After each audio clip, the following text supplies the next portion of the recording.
on the documental evidences that are submitted to the committee. And here today, we are back to proceed from where we stopped with our lead counsel and the secretariat as well. So without wasting more time, first we will do is to do an introduction of the members of the committee and the council. As always, I am Honorable Abdullah Sise, Chairperson of the Special Select Committee. Honorable Madi Sise, Vice Chair. Honorable Kebalam Fufana, Member. Honorable Alhaji Mbow, Member. Good morning, Honorable Chair. Good morning, all. My name is Alamin M. Diba. I am with Ajiseni Ka.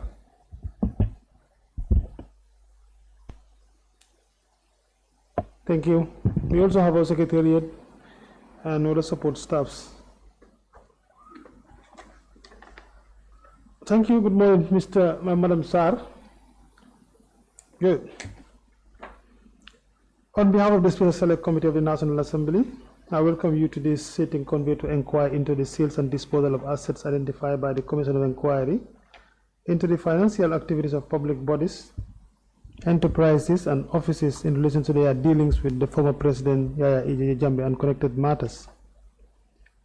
You are appearing today in response to a summons duly issued by this committee to provide testimony on matters within your knowledge that are relevant to the subject of our inquiry. Please be reminded that you are appearing under oath and pursuant to the provisions of the 1997 Constitution of the Republic of the Gambia. It constitutes contempt of the National Assembly to knowingly withhold, misrepresent, or conceal any information relevant to the committee's work. You also advise that in accordance with parliamentary privilege, any statement or testimony you provide before this committee shall not be used against you in any court of law, except in cases of perjury, where it is proven that you knowingly and deliberately provided false information while under oath. You are therefore expected to cooperate fully and provide truthful, accurate, and complete responses to all questions posed to you by the committee legal counsel or by honorable members of this committee. The committee appreciates your presence and expects your utmost candor and cooperation throughout the proceeding. So, Secretariat, what we'll do, we will have to administer the oath before we allow the witness to say anything.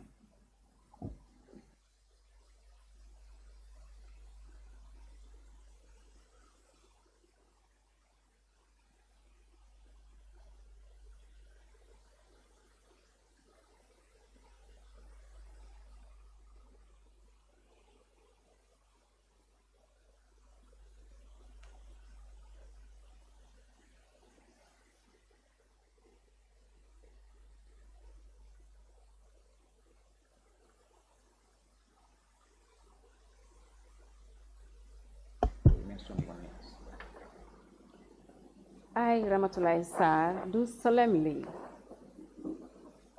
sincerely and truly swear that the evidence I shall give before this committee shall be the truth, the whole truth and nothing but the truth. So help me God.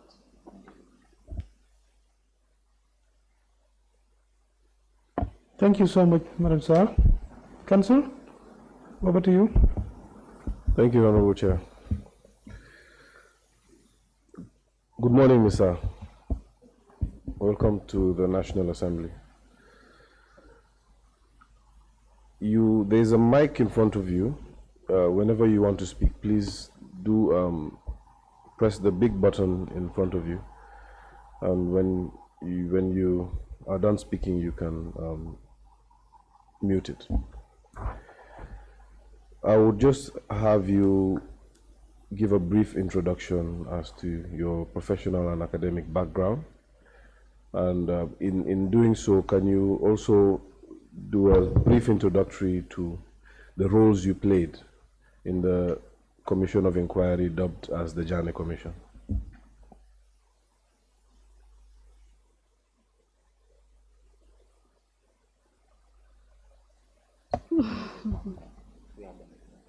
Sure. Good morning, everyone, once again. My name is Ramatoulie Sarr. If you can, Ms. Sarr, if you could bring the mic below a bit. Yes. Is it okay? Perfect. Okay. My name is Ramatoulie Sarr, born on 30th August 1977 in Banjul here. Well, I currently serve as Deputy Permanent Secretary at the Attorney General's Chambers and Minister of Justice here in Banjul.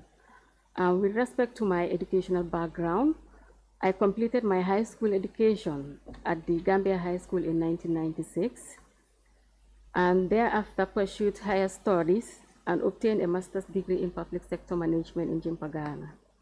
In addition, I also benefited from various professional trainings and capacity building programs in the course of my service with the civil service.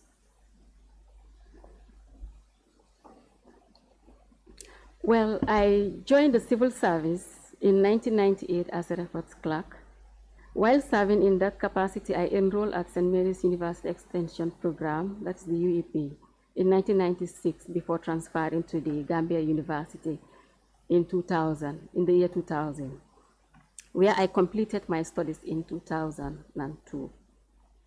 Over the years, I have served in various capacities across several institutions within the civil service. These include the Office of the Vice President, the OP, Office of the President, Minister of Works, Minister of Trade, Foreign Affairs, the PMO, Personnel Management Office, the Public Service Commission, and the Attorney General Chambers. I have also served as governor last year during the course of my career.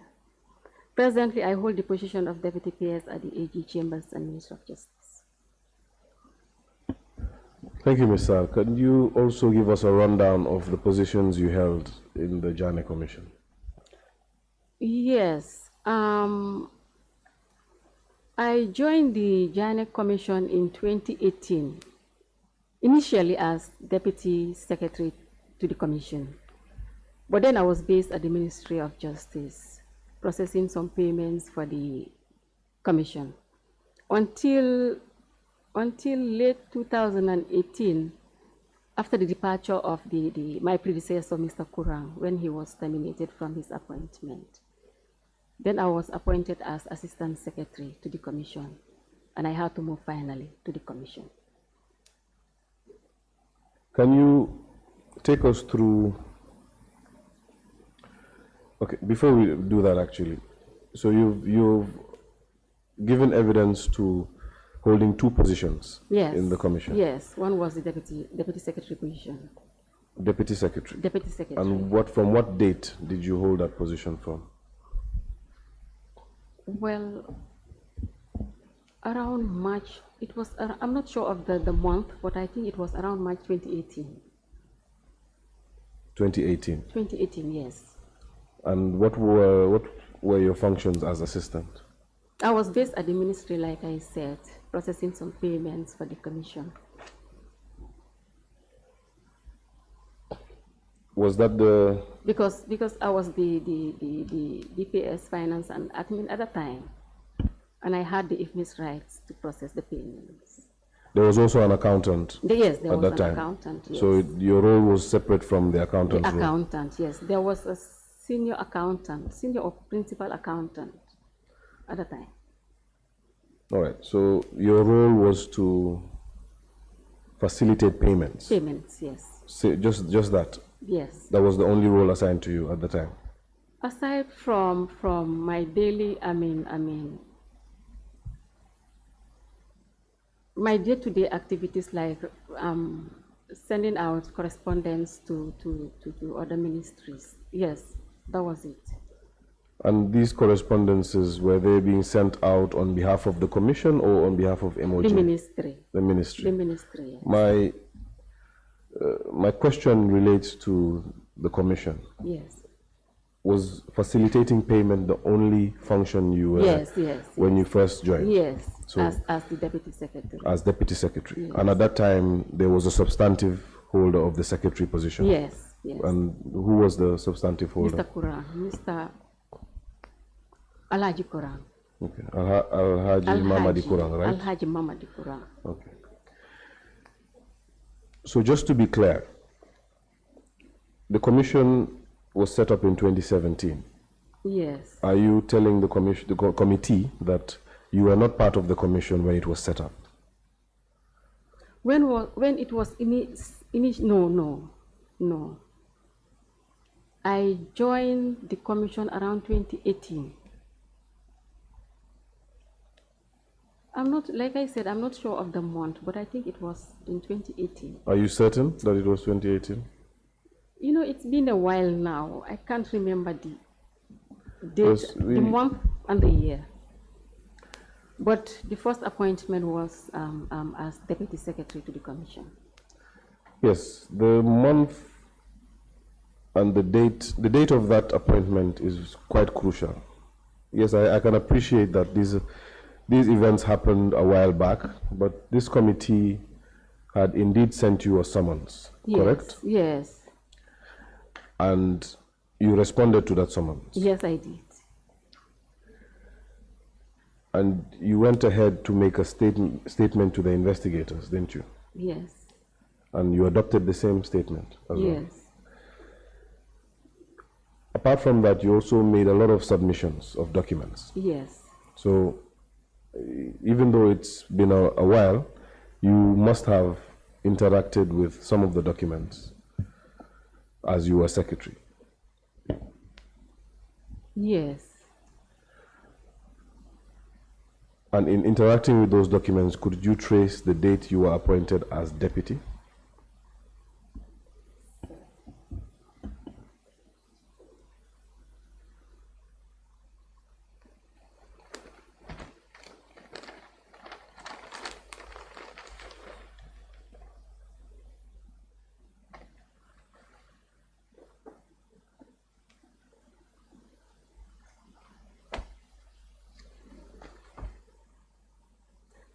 It was, in July 2018.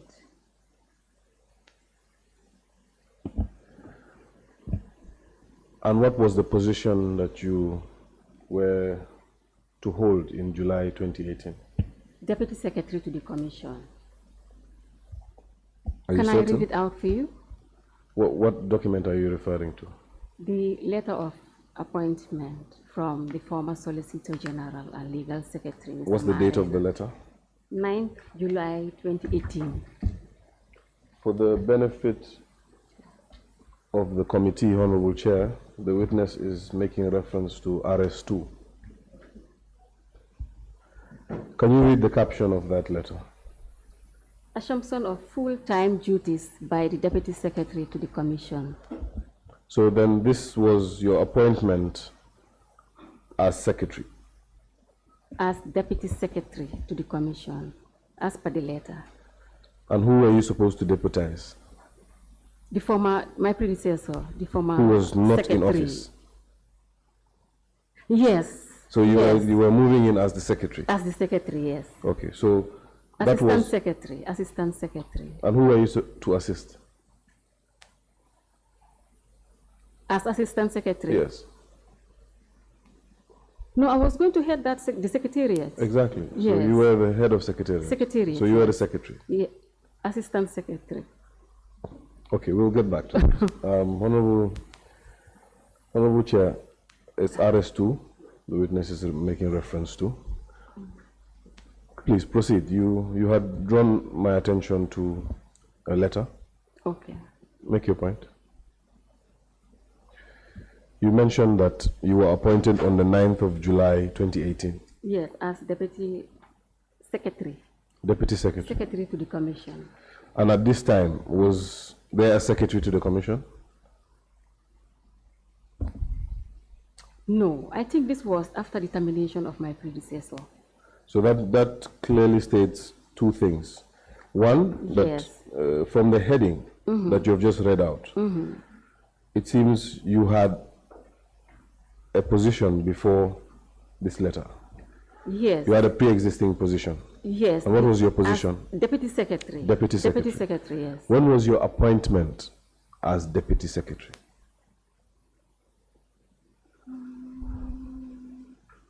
I think it should be around 2017.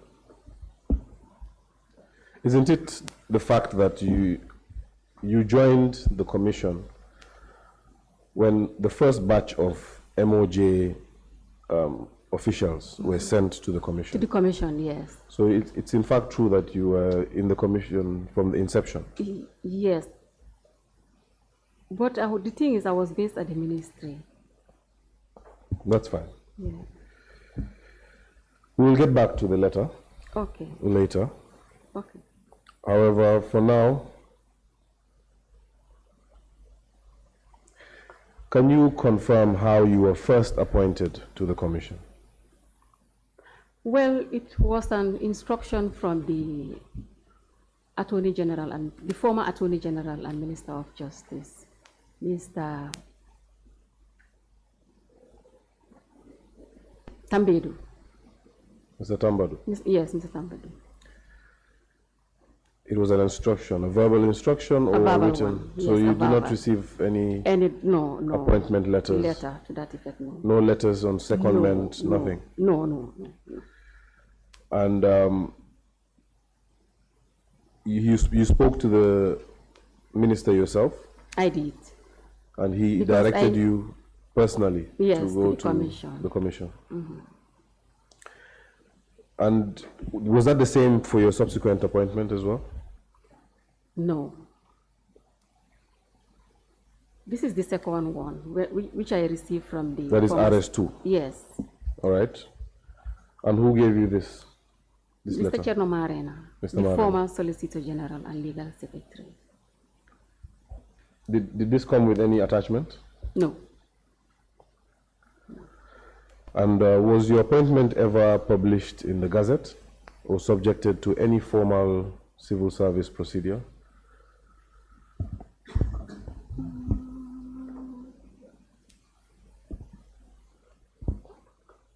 I am not sure. You're not sure? I am not sure. I would, in the course of your testimony, tap into your experience as an administrator. And from the background you just gave us, you have been in the civil service since 92, 98. 98. Quite a long time. 98, yes. Quite a long time. And having been in public service for that long, you should be au fait with certain procedures, especially transfers and I secondment understand, and whatnot. yes. So my question is in light of that. Your position was not gazetted, correct? It was not. It was not. Were you subjected to any other formal procedure? If so, please elaborate. Well, according to him, when I asked him for a copy of an appointment letter, he said it was an internal arrangement, a redeployment kind of.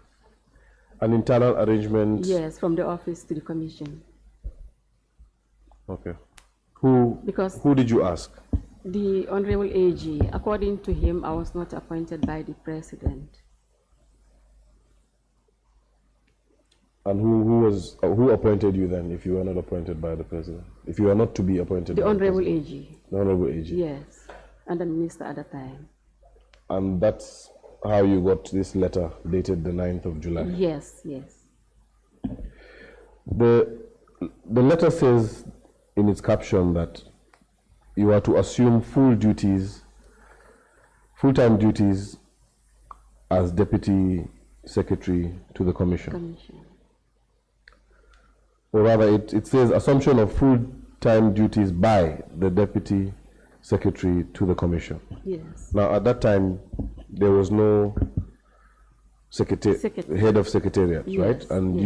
you were stepping in as the head of secretariat. What was your understanding of your role if you did not get any TOR or any formal instruction on what your role was?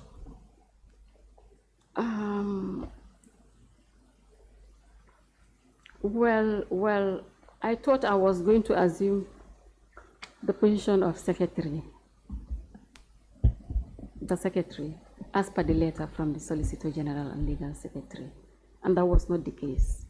When I reported to the commission, I was referred to as the Assistant Secretary to the commission, because the thing, according to them, I was not sworn in by I was not appointed by the president, and again, I was not sworn in. So your testimony is that, in fact, there was no secretary to the commission At that time, at the time? no. From around the 10th of July to March 2019? Yes, July, August, yes. There was no secretary to the commission? July, Yes. after the 9th. After There the was no secretary. 10th of July July, onwards, yes. there was no secretary. There was no secretary. And who informed you that there was no secretary? Well, Or was that just your understanding? no, the AG, the former AG, So the former AG spoke to you, yes, and where did this happen? Was it in a meeting? in or his office. In his office? In his office. Was it just before you left Yes. to go to the Yes, commission? Yes. Was it a briefing session? kind of. And what occurred in that briefing session? Well, he called me that and explained to me that the former secretary's appointment was terminated. And then he's recommending me to take up the appointment with immediate effect. Did you see any letter of recommendation? There was recommendation for my appointment? Yes. No. Okay, proceed. There was the time when I asked him for a copy of my appointment before proceeding to the commission. And then that's when you got this letter. Yes. No, yes. Do you remember the date of that meeting? It should be before July 9th. Before the 9th of July? Before the 9th of July. In his office. Okay. At that time, you were assistant secretary, or rather deputy secretary. Deputy secretary, yes. You have mentioned that your only role was to facilitate payment. Yes. I would like to know who you were reporting to during that time, before the 9th of July. The former Solicitor General and Legal Secretary. So you were deputy secretary to the commission, but you kept reporting to the MOJ. Yes. And did you ever report to the secretary to the commission? I used to visit them from time to time. You used to visit them from time to time? Yes, like when there are payments to be effected for the commissioners. So your role was strictly limited to... Administrative. Well, it doesn't seem like there was much other administrative work aside from payments. Is there any other that you can enlighten us on? You can refer that to. It's an administrative, activity. I don't disagree with you. Was it the only administrative Up till function? today, I'm the one processing the payments at the Ministry of Justice as DPS admin and finance. Yes, but you do understand that at that time, you held a position. Yes. That was a portfolio that was named Deputy Secretary to the Commission That's of true. Inquiry. That's And the true. Commission of Inquiry we're talking about is the Janneh Commission, correct? Yes. As deputy, you have told the committee that your only role was to facilitate payments, even though there was an accountant also designated at the MOJ. Now my question is, who you report to? And you said you report to the Solicitor General, and I asked whether you ever reported to the Secretary, Mr. Kurang. Yes, the payment processing cannot be done alone by the accountant. Enlighten us. Yes, it doesn't have to be him alone. There should be an accounts clerk and head of accounts together with the DPS to do the payments, process the payments. Which payments? The payments of the commissioners and the rest of the staff members of the commission, the secretariat and... So please enlighten the committee on your role in that whole transaction of payments. Yes, this is what I'm saying. When it comes to payment, the head of accounts has to approve first. The accounts clerk will start the process, approve, and then pass it to the head of accounts. Then the head of accounts will now send it to me for approval, for the final approval. So there's certain approvals before the accountant signs off, or pays rather, effects the Yes, payment. yes. And those approvals ordinarily would come from you. Yes. That was before even the commission. Yes. So that was a role that you occupied from MOJ. MOJ, yes. Not from the commission. Yes, it's the same thing. Okay, so it's the same process. Are you seeing the MOJ and the commission as the same? Were they the same entity? When it comes to my role as deputy secretary or assistant to the secretary, yes. Okay. It's more or less the same. Let's track back a bit. What was your understanding of the commission's role in general? The commission, what I can only tell this august body is that I was the administrative head of the commission.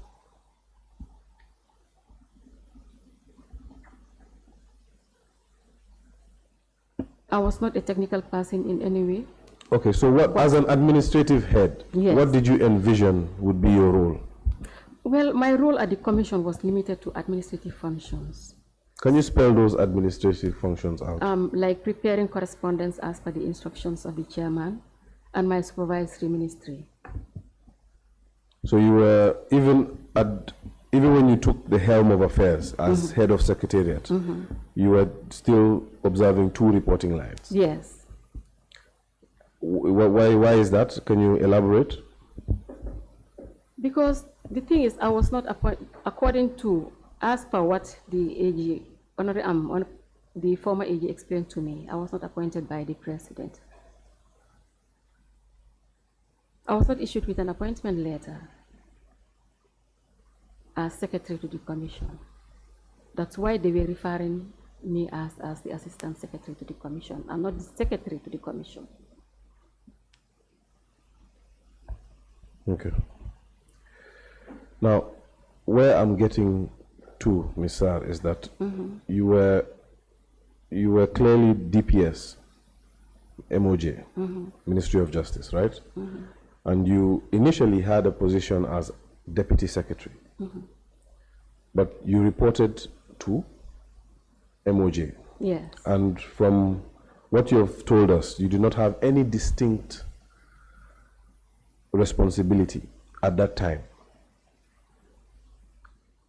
in addition to your Deputy Permanent Secretary functions at the Ministry of Justice. Is that correct? I was also performing the duties of the Deputy PS, like I just explained to you. My statement is that you were just performing the duties of the Deputy PS. How about, sir, how about the processing of the payments for the commission? That was for the commission, not for the Ministry of Justice. That is true. The payments were purely for the commissioners, for the commission, and not for the Ministry of But Justice. your explanation here is that that role was assumed by you even before the commission. So you were making payments to personnel. Yes. Regardless of Within the when the ministry. commission was established or not. You'd still be making payments, right? And this is because of perhaps the prerequisites and approvals needed for the IFMIS system, correct? Yes. That's why you were put. That is your role at the ministry, Yes. correct? Yes. How is that distinct from any other role you played at the commission before this letter of the 9th of July, 2018? Oh, now I understand. Apart from the payment processing, I was not doing any other thing. You are not doing any other thing? No. So, and just to be clear, you are reporting to MOJ, not to the commission? Yes. But you were deputy secretary, but you never reported to the commission? I said it. Yes, I want you to confirm Yes. that. Yes. You never once ever reported to Mr. Alhaji Mamadi Kura on any issues except for payment? I just said it, that I used to visit the commission whenever there's a payment to be effected for the commission. Yes, and my question is, aside from when you visited, they must have loved you, because anytime you visit it's about money issues. But because you only visited for finance-related activity. My question is, you never did any other work? No, no. Now I understand, no. You never did any other work No, for the no. commission? Commission, no. Yeah. And you were not reporting to neither the chairperson Like I said, nor the secretary? I was based at the Ministry of Justice. This is what I said. You can even, I even mentioned this in my statement, the first statement that I submitted to the National Assembly here. You can go back to the Yes, I've read the statement. Okay. We're putting the same out for the record. Okay. Because it's a public hearing, the public also should be well acquainted with the facts. Okay. All right. So you were deputy from inception to about the 9th of July 2018. Yes. Were you receiving a stipend, an allowance for your role as deputy? Yes. Do you remember? Honorarium. An honorarium? Yes. All right. I will not bother you with the amount. However, I would like you to weigh in on something. Yeah. You sitting at the Ministry of Justice, you're reporting to the Minister and to the Solicitor General, and you are receiving a stipend for a commission. Did you find that normal Yes. as an administrator? Because the thing is, I was partly performing the duties of the commission. And which were? Huh? Which were? The processing of the payments now.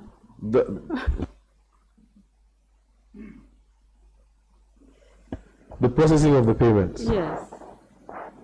That was the only function you were. Very well.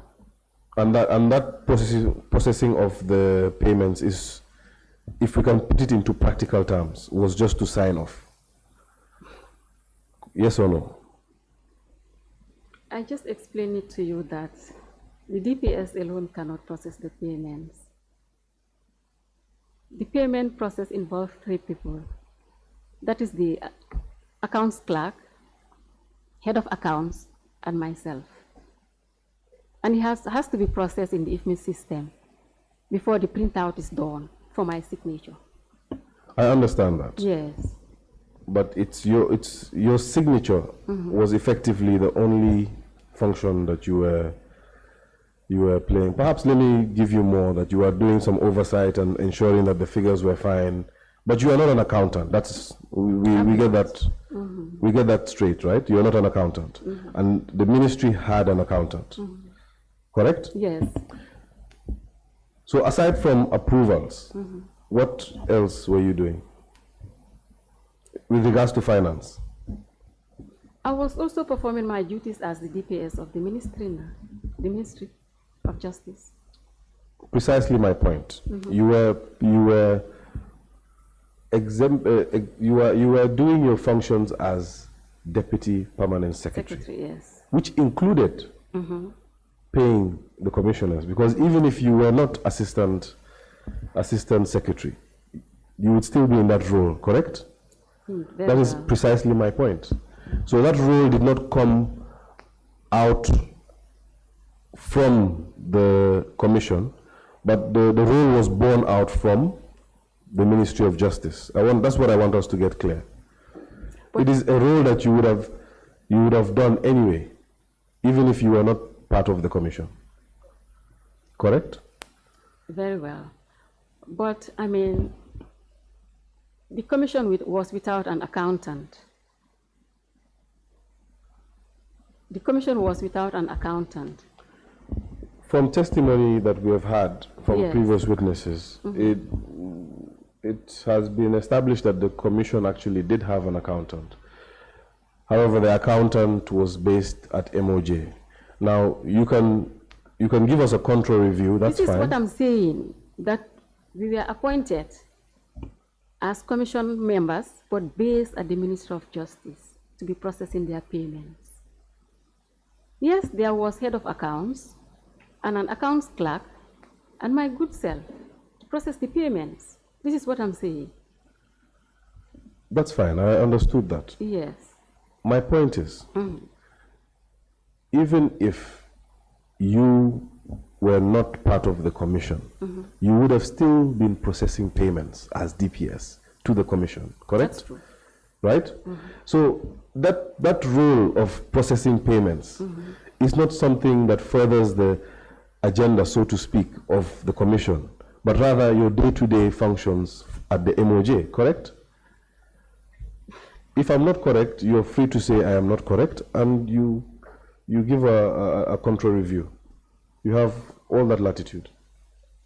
But the thing is, the commission should have appointed an accountant for the commission, and that was not the case. That's fine. We are not dealing with what should have happened at this moment. Okay. My question is, as DPS, you would have still been doing what you did as DPS and Deputy Secretary, correct?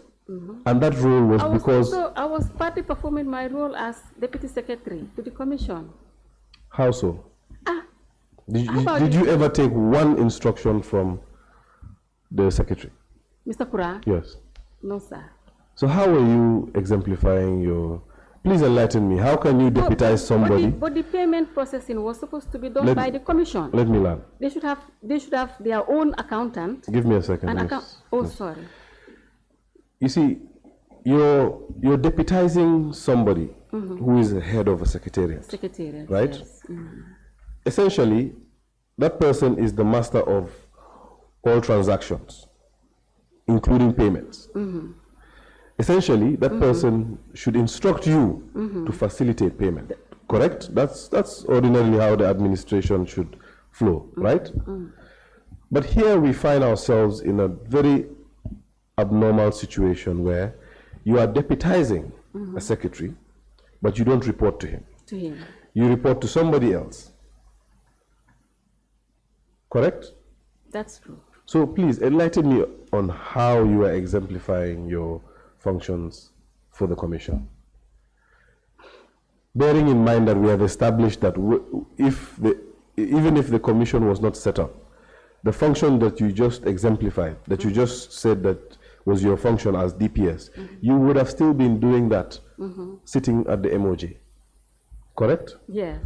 Yes, I would like to move on from this point, because when the TRRC was set up, you were processing payments as well, weren't you? The TR? Yes. No. Then I was with the Office of the Vice. What about the CRC? No. You were not? I was moved immediately after end of the commission. That was in March 2019. But the substantive office holder, the DPS, would still be involved in processing payments, correct? I have no idea. You are DPS now, right? Yes, I am. Are you processing payments for any other commission? No. There's a commission that's going on currently. But I'm not. How are their payments processed? Well, I'm not part of that commission, and I don't know how they process their payments, honestly. I don't. Perhaps, maybe if I may ask, is the local government commission under your ministry or with the Ministry of Local Government? If I can get enlightened on that. Do you know? It started well before I came back to the ministry, because I came back last year, August. I'm just a year old at Emoji. Okay. I don't know anything about that commission. Which commission? The local government. The local, that's fine. That's fine. They are not the subject. I was sidetracking to prove a point that the DPS is the one that facilitates the payments, because you need to. Which DPS? My DPS. The DPS of MOJ would ordinarily have to process payments of any commission that is under it, correct? Well, I'm not. You're not sure? I'm not, yes, and I'm not sure. That's fine. But you would have to process payments of personnel who are under the MOJ. The MOJ, especially financially. Yes. Right? And now we have established that the Commission of Inquiry, that's the Janneh Commission, was entirely under MOJ. MOJ, yes. Okay. And we have also established that your role was more so DPS than it was deputy. So you did not interact with the activities of the commission, commission, so to speak. No. Okay. You were appointed by the Minister of Justice, you mentioned. Correct? But the letter was signed by the former Solicitor General and Legal Secretary. So, when you were stationed, at that point, were you still stationed at the ministry? Yes. At the ministry? At the point of the 9th of July 2018? Yes. You still stayed at the ministry? Yes. Until when? I think I moved to the commission immediately after I received this letter. Okay. I would like our testimony. My predecessor. I would like our testimony to flow very well. I ask you a question, you answer. Okay. You can take your time before you answer the questions, because your answers are now conflicting, so to speak. You just mentioned that you were still in the office by the 9th of July, and then you just said that after receiving this, you left. I need your answers to be clear. Okay. So let's just take it easy. Don't worry, you have all the time in the world to think about your answer. But once you give your answer, know that the committee will take that as your answer. Okay. Right, so just take your time. Okay. I want to know, when you received your appointment to take over from Mr. Alhaji Mamadi Kuran, where were you stationed? At the Ministry of Justice. At what point did you now move to the commission? Some days after. Do you remember how many days?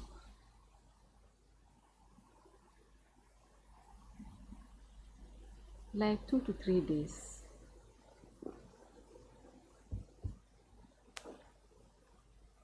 Two to 3 days. After, yes. Should we take that as your answer?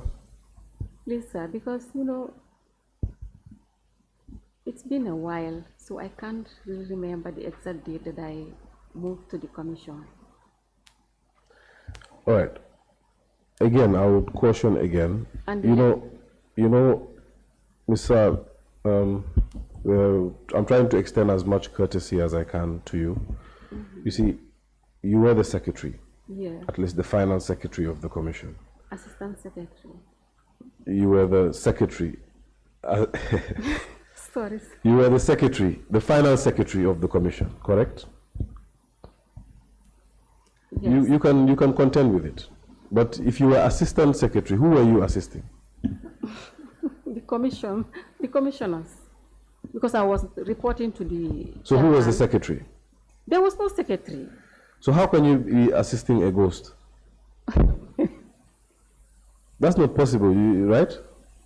What we can agree on, and what you are alluding to, is that your appointment was irregular. The manner in which it was done was irregular. But for all intents and purposes, you were the secretary, the final secretary, correct? Because you were signing off all documents.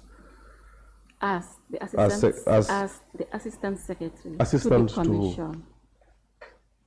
Okay, fair enough. We will leave that point. Perhaps I leave that to the members to probe on. I would like to know how, when you then moved to the commission and were stationed at the commission, did you continue your role as DPS? No. When did your role as DPS cease to? Immediately after I moved to the commission. Immediately after? Yes. All right, let's look at your statement. Do you have a copy of your statement? I do. Secretariat, if she could be aided with a copy of her statement.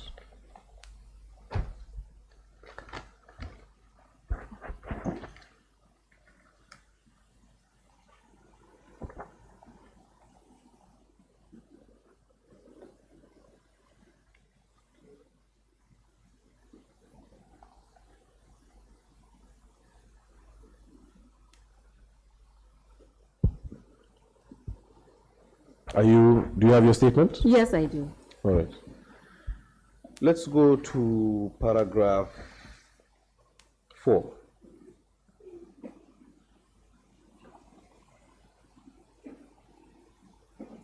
Paragraph 4 is the one that starts with that. In 2018. No, the one after that. It starts with that letter, however.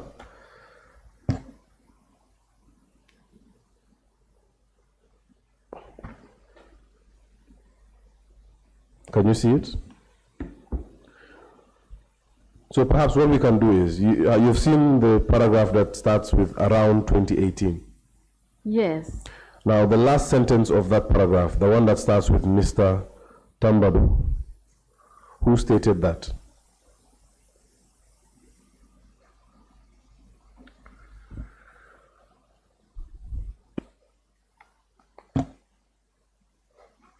Is it on the first page or the second one?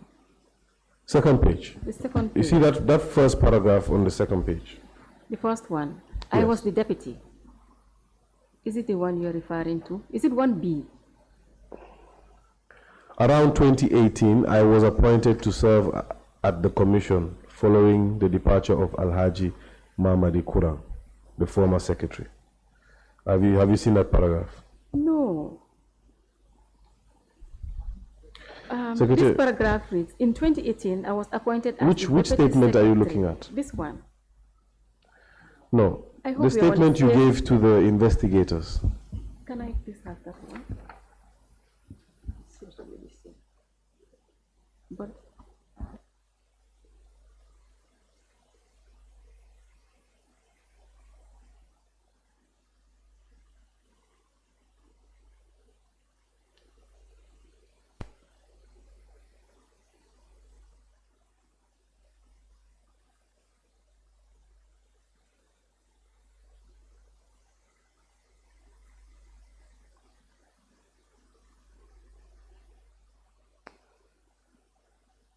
yes. Around 2018? Yes, that's your statement, correct? Yes. Can you just take a minute to look at the statement and approve that that is your statement? Appointed to serve.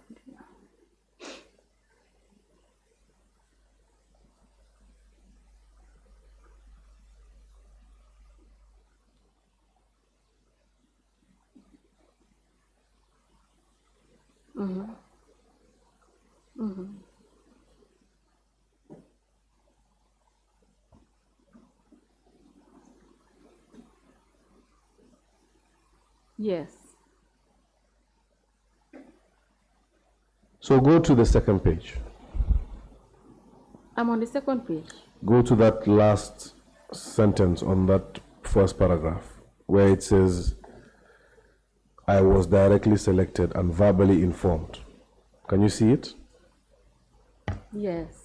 Now read. I was directly selected and verbally informed by the then Attorney General and Minister of Justice, Mr. So- Tambelu. Read that loudly for us. I was directly selected and verbally informed by the then Attorney General and Minister of Justice, Mr. Tambelu, who stated that I was the most senior officer available to replace Mr. Kurang. The Solicitor General at the time, Mr. Cherno Marina, issued me an appointment letter.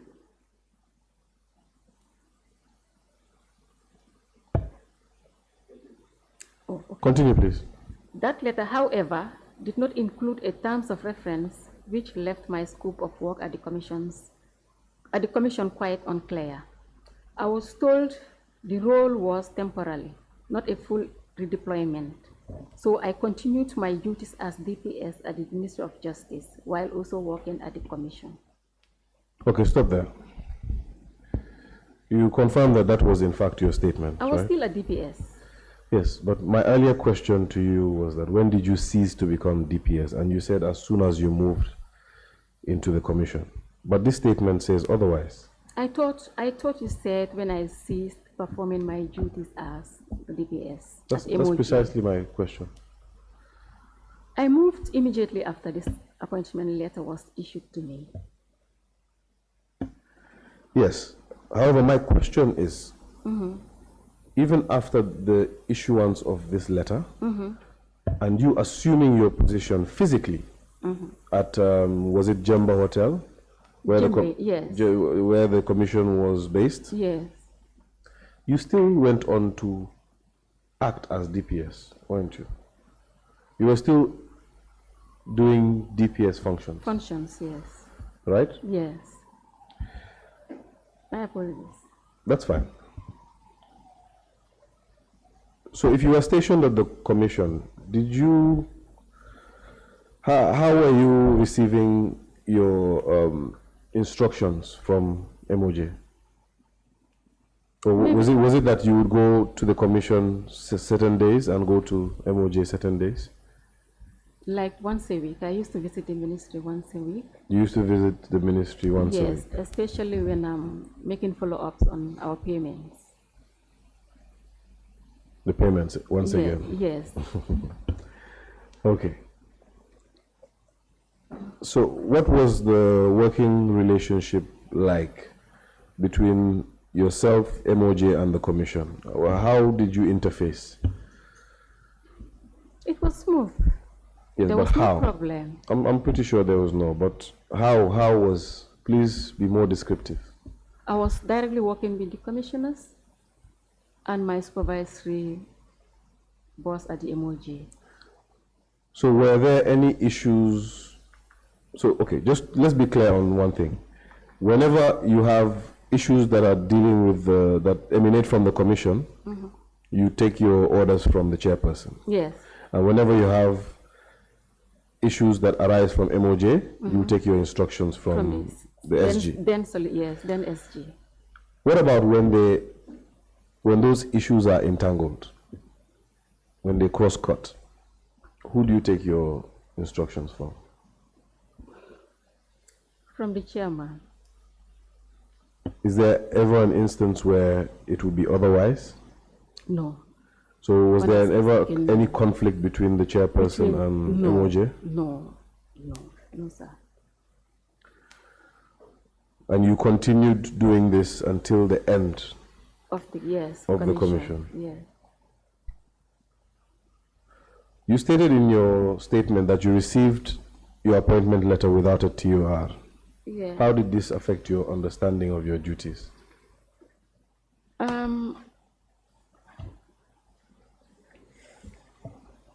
Like I said, there was no TOR by the time I assumed office as the Deputy Secretary to the Commission. There was no formal TOR issued for my assignment. I only carried out my duties based on the instructions and guidance provided by the chairman and my supervisory boss, the then SG. At the MOJ, if I can sidetrack a bit, do you have a TOR for your role as DPS? As DPS, yes. It helps you to understand the role very well, right? And it helps you to steer the way in the midst of instructions, correct? Yes. How were you doing this at the commission when you were unclear as to what your role was? It was easy for me because I always get back to the chairman to explain it for me. Because the instructions were coming from him. Yes, but you can appreciate the fact that the commission is set up in a manner in which there's a chairperson, there's a secretary, and there's a lead counsel. These are three strong pillars in the system of, within the Commission of Inquiry system. And they all have their roles, correct? Yes. And your role would be distinct from the chairperson's role, correct? Yes. Now, as an administrator and a seasoned one at that, what did you see the impropriety of you consulting with the chair on every single issue? Sometimes it wasn't there need for you to apply your own judgment? Yes. But what yardstick would you use? What measuring stick would you use to apply your judgment? You did not have a TOR. So how would you be able to apply that judgment? But the functions were more or less the same. The same as what? The duties that I was performing at the ministry and that of the commission were almost the same. They were the same? They were the so same. You took them as the same and did it as you would exactly at the MOJ? Yes. Okay. So did you ever request for a TOR? Except that the chairman asked me to do something on behalf of the commission. Then I had to sit with him. Say that again. if I had any letter that was going out from the chairman, I had to sit with him. Okay. There were instances that we used to do that a lot. Okay, let's move on, kindly. Let's move on to whether you asked for any TOR. Did you ask for clarity? I once did. Who did you ask? To the then AG. And what happened? It was not given to me. How did you ask? That was the time when I asked him for a copy of my appointment letter as the Deputy Secretary of the Commission. And then he gave it to you? No.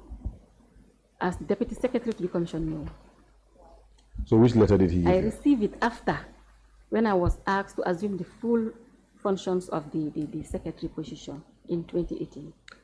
So which letter are you referring to? The same one that we just read. Assumption, the one that is assumption captioned. one, yes. Is there another letter Was apart there from that?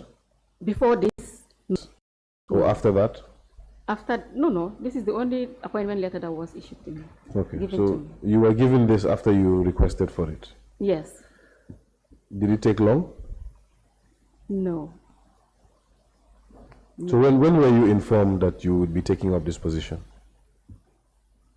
It was in this same July 2018, immediately after the termination of my predecessor. You see, that's my problem here, because it cannot be after the termination of your predecessor, because your predecessor was terminated on the 10th of July 2018. I would direct you to... This is what I'm saying, that it's a very long time that I can't remember the exact dates and months of which these events took place. Please speak into the mic, and with the utmost Maybe respect, this committee wants you to remember. Look, RS 3073. Please show the witness RS 70.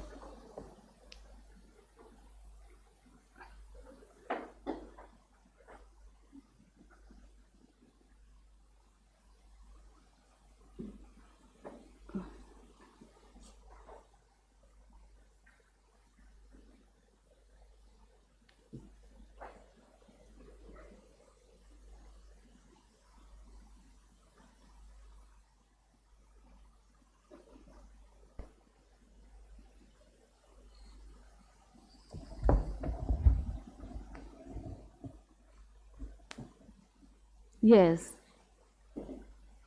This letter is dated the 10th of July. Yes, 2018. and you were appointed on the 9th. 9th, yes. And of course, I'm sure the 9th is the day, the 9th and the 10th were used for handing over,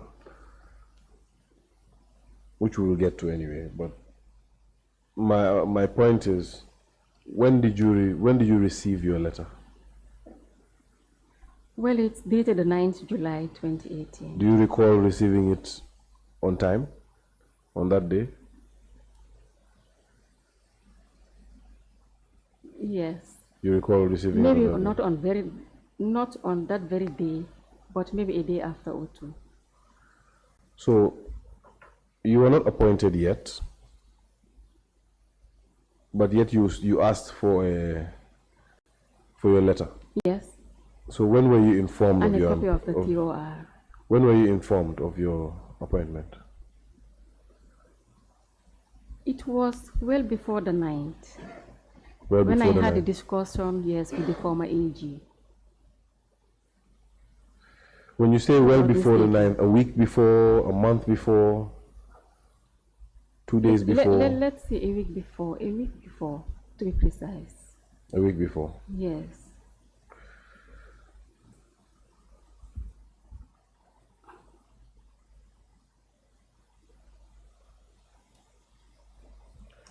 And you asked for,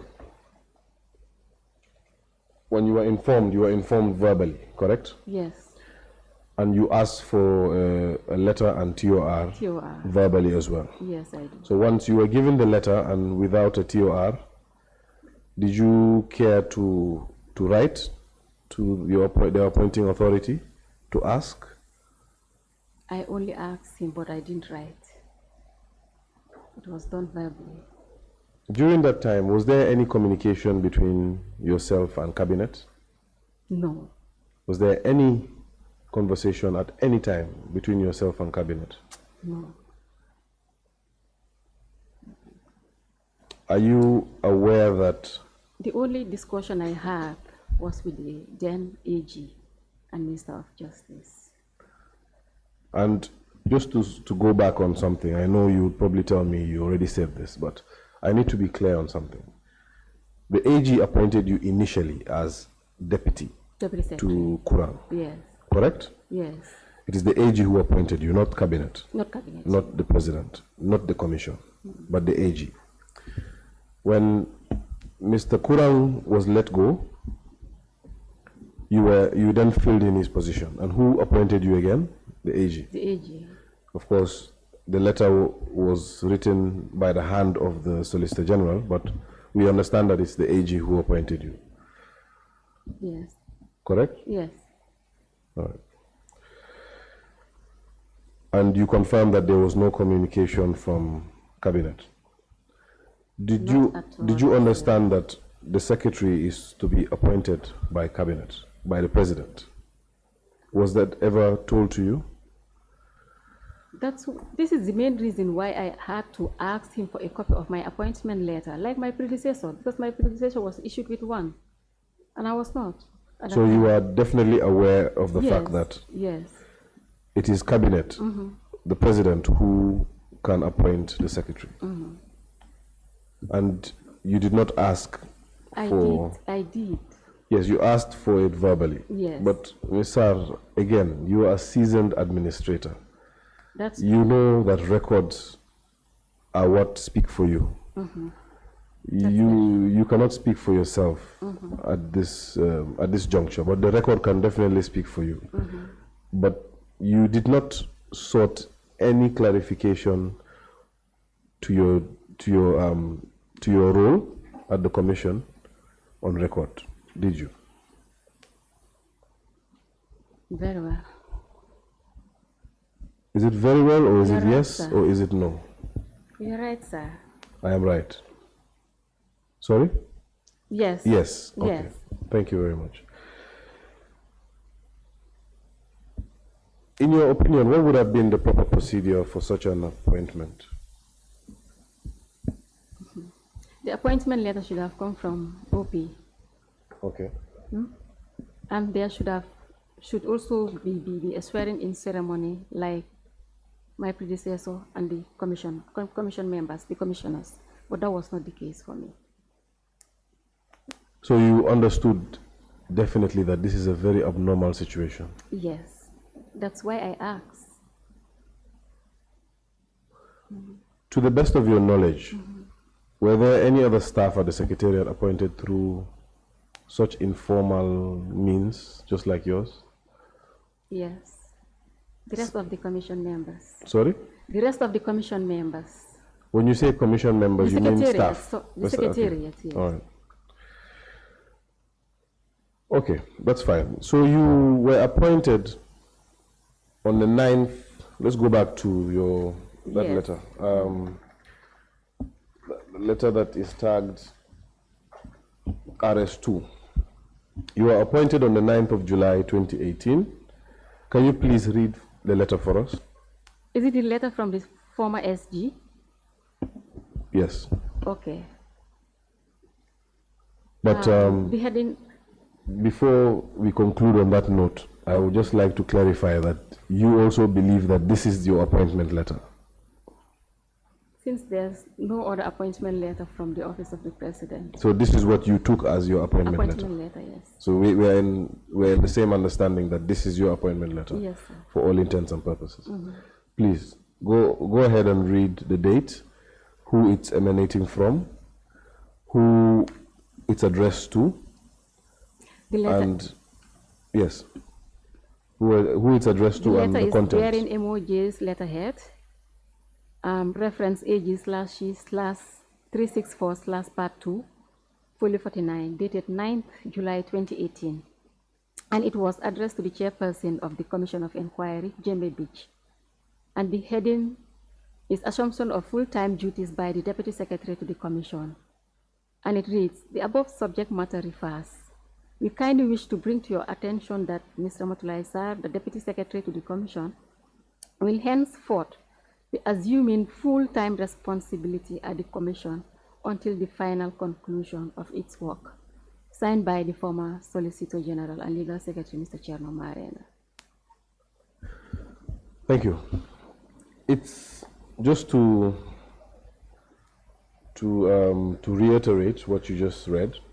The letter states, we kindly wish to bring to your attention that Ms. Ramatoulie Sarr, the Deputy Secretary to the Commission, will henceforth be assuming full-time responsibility at the Commission until the final conclusion of its work.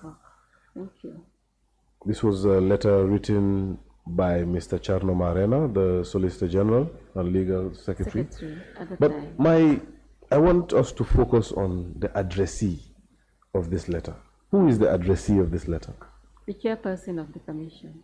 So indeed, this in fact is not an appointment letter for you, because this letter was not addressed to you. This is what I'm saying. Since there was no other appointment letter from the Office of the President, I take it as my... Was it addressed to you? It was not. It was addressed Were to the you copied? chairperson. I was not. It was copied to the then AG and Minister of Justice. So what, excuse my language here, but what business have you on this document? I was given a copy to report to the Commission after my meeting with the AG that... And no instructions were given to you in writing, aside from this? Aside this one, no. As an administrator, didn't you find that abnormal? It was, to some extent. To what extent was it not abnormal? Please, enlighten us. Very abnormal. It is very abnormal. To all extents, right? Not to some extent. Yes or no? Yes. Yes. I agree. You agree? So why did you accept it then? Well, because I felt that I'm a civil servant and I was, posted to the Ministry of Justice, and the instruction was coming from the AG and the SG. So I had to go. I had no other option but to go. Well, you had an option of asking them to formalize The appointment. the appointment But and put it on record. since he said that it was just a temporal appointment, then Who said that? the former AG. And did the former AG write to you anywhere that it was a temporal appointment? No, Was it a temporal appointment? no. Were you there temporarily? In fact, this letter dispels the notion that it was a temporary appointment, doesn't it? The letter you just read, it says that you are to assume Full-time. that it's not, sorry, if I may rephrase, it doesn't even say that you are to assume. It tells the chairperson that one Ramatoulie Sarr is to assume office, and that Ramatoulie, that Ms. Sarr would be there until the end of The Commission. your mandate. Correct? So you see the importance of records. You are a seasoned administrator, and I will not belabor this point too much. But do you see why you ought to have asked for it to be put on record that you have been transferred to such and such a place? I did, but that Because was, you did get an appointment as DPS. yes, Did you get a subsequent letter discharging you of your role as DPS? no. So can we say you neglected your post as DPS? Because you assumed a post without even getting a letter. You did not receive a single letter, a single formal communication from any person.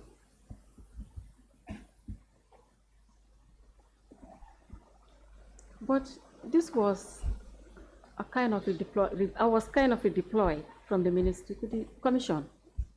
You were kind of deployed. Yes, deployed. Was there a Just letter describing that your effect, no, kind of no, deployment? No, it was just discussed verbally. Is that normal? No. The discussion is not normal. I mean, you are the technocrat. In fact, I may not blame the minister here, because the minister is the politician. You are the technocrat and you should advise the minister on the steps to take, right? Mm-hmm. And would it be fair to say that in this particular instance, you and perhaps the Solicitor General had failed the AG in not asking for those formal prerequisites?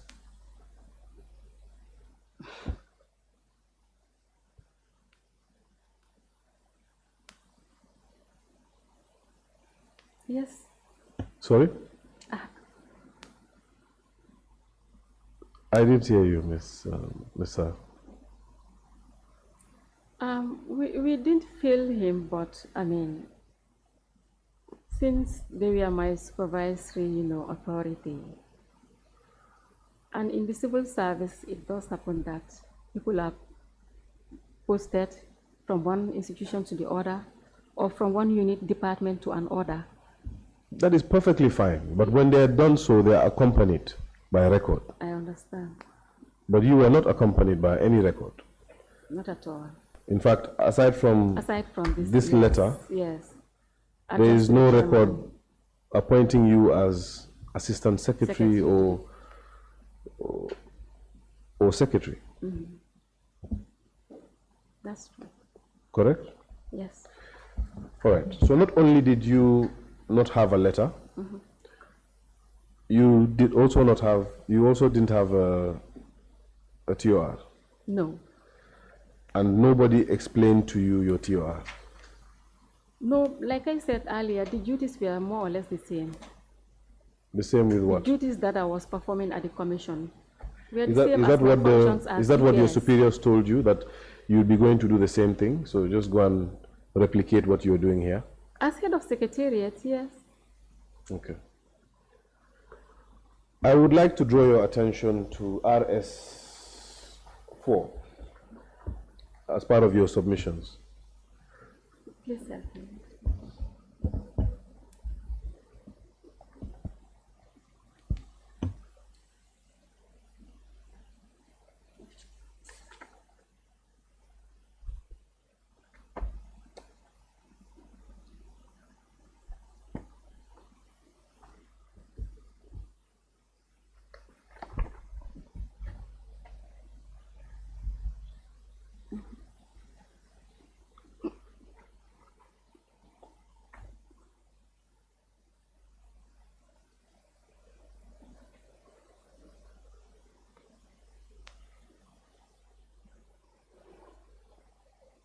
Are you looking at the document? Yes.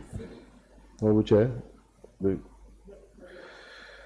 So, can you explain this document, where it came from, what you perceived of it? This was from the office of the lead counsel, detailing out, the duties as expected of me from his office as the assistant secretary to the commission. Please speak into the mic. Bring it closer to you. The mic is on. Yes, bring it closer to you. And perhaps just lean the nozzle down. Okay, that's fine. That's fine. Okay. Yes, continue. Like I was saying, this was coming from the office of the lead counsel, Mrs. Bensouda. And what is it? Detailing out, it's like a TOR from her office. It's like a TOR, correct? Yes. Mm-hmm. However, was this, in your understanding, was it a TOR for your interface with the legal team? With the legal team. This is for her unit. For her unit specifically? Yes. Not a TOR no. in the broad sense? No. Was this prompted? Well, it was sent to me. There was this day that it was given to one of our messengers to bring to me.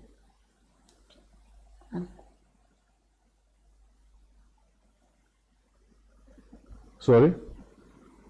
It was sent to me from her office, rather. When you say sent to you, you mean sent to you when you were in the commission or when you were in Banjul? When I was at the commission. at Jembe Beach. Okay. So by this time you had resumed office? Yes. That is the 11th of July? It's dated the 11th of July 2018. You were in office? Yes. So you were appointed on the 9th? You assumed office on the 10th or 11th?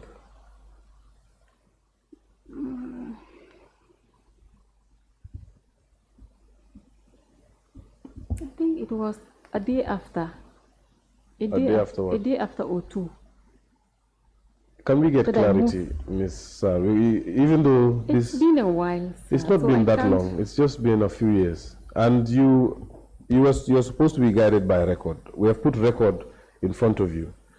Please be guided by it. And I do not want to believe that This was like such 2 a days after. monumental position in your lifetime can whisk away in your memory like that. I'm sure there are details that you can remember. It was like a day, 2 days after.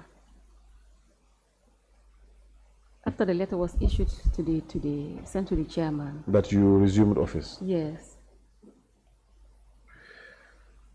Do you know whether this memo was signed? It was.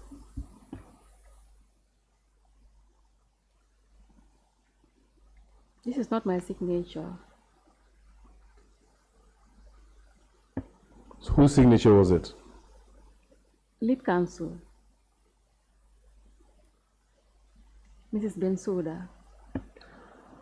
So the lead counsel, Ms. Bensouda, endorsed the document. Yes, she did. So do you know what authority the lead counsel had to issue this operational guidance or work schedule or TOR, if you can loosely call it that? Whether legal or administrative, do you know where that authority came from? I don't know. Of course, your report to the commissioners, of course, Yes, not to the lead I counsel. did. Yes. Now, of course, I can appreciate that lead counsel had issued this to make your working relationship smoother. We will get into that later.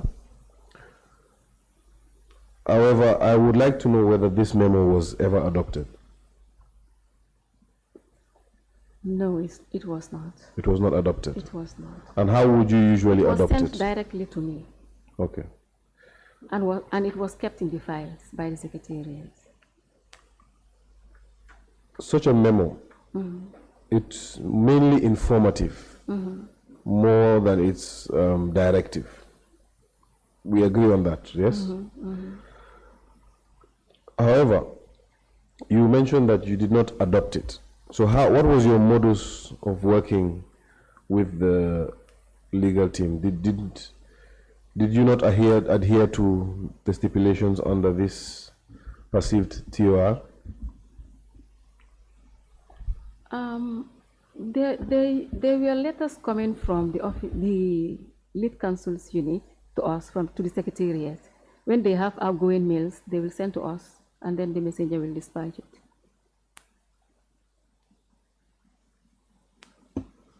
Did you understand my question? Can you please come again? Yeah? My question was whether in working with the legal team, the legal and investigative teams, did you adhere to this guideline? Or TOR? To some.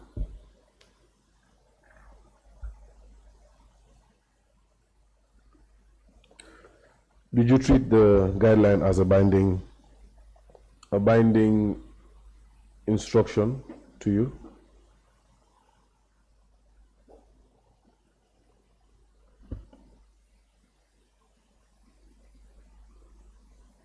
Yes, like number 1, it is the duty of the secretariat to ensure that summons notices required are issued out and served on witnesses.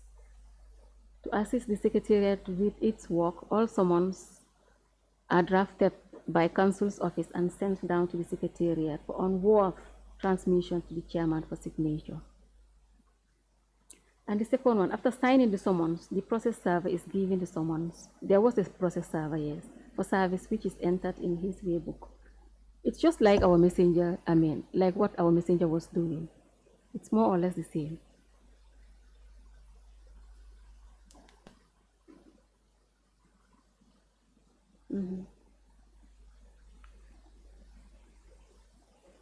So let's go to the portion that talks about memos and emails on that same letter.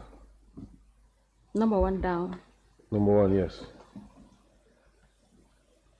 Our internal communication with the Secretariat is generally through memos, emails, and/or minor matters. Verbal communication. The Commission has an email address which Counsel. would obtain the person. Mr. If you can pull the mic closer to you, because your voice keeps fading, and our technicians need to Hello? capture Is it every okay? word. Is it okay? Yes, it's okay. All right. So just remember when you're going to speak into the mic. You can bring the nozzle Closer. down a bit so that it's easier to go back and forth. All right. Thank you.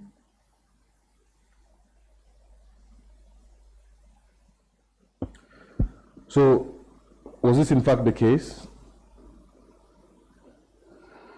That all interactions were Memos. through memos, emails? Memos, yes, but the email, the password was not given.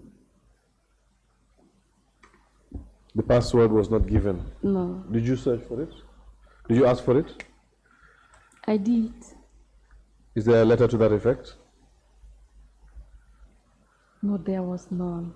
And who were you supposed to ask? I think it was a discussion that we had between myself and him. Who is him? On phone, my predecessor. And I was referred to one of our typists that she could be of help. Okay, that's fine. I'm more interested in the fact that communications were three ways. They're either on emails or memos if it's for serious issues, and then verbal communication, as council has put it, on minor matters. Correct? Yes. So, unlike your superiors had done at MOJ, can you confirm that at the commission there were no instructions through verbal communication To the ministry, within the commission? that there was no verbal Instructions instruction. through, yes, verbal instructions. That instructions and communications were made through emails and memos.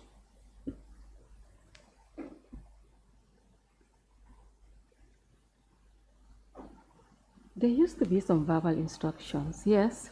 Were they minor matters? Were they to be considered minor matters? Like if we are to send out letters to other institutions, yes. Can you explain? We don't understand what you mean. There used to be verbal instructions, I say, Verbal instructions to who? to Secretariat and to To my send out humble letters. self. Yes. Okay. And the email communication? This is what I explained earlier on, that whenever there was a memo to be sent out, the chairman will call me and sit me down and we discuss it before we send out the letter. We'll discuss it first, and then he dictates me in some instances before I type and send it out to the relevant authority. All right, let's move on. Read number 2 loudly. All incoming letters addressed to council or secretary from outside usually passes through the Secretariat. All should be forwarded to council. In case of letters addressed to secretary, copies should be sent to council and vice versa. Okay. So, I need you to guide me here, Ms. Sarr. You did not have a TOR when the ministry sent you. They did not give you an appointment, nor did they give you a TOR. When you got to the commission, you reported to the chairperson, I presume, correct? Yes, sir. He did not give you a TOR. He did not also give you a letter. Appointment letter. He did not, correct? No. Cabinet also did not reach out. No. However, here is a memo guiding you to your interface with the legal team. I would like to fish out your understanding of that second paragraph. Let's break it down in bits. The first sentence: all incoming letters addressed to counsel or secretary from outside usually passes to the secretary. Is that the case? For some. Elaborate. This was not always the case because the letters coming into the commission for the council were always, sent to her office directly. Okay.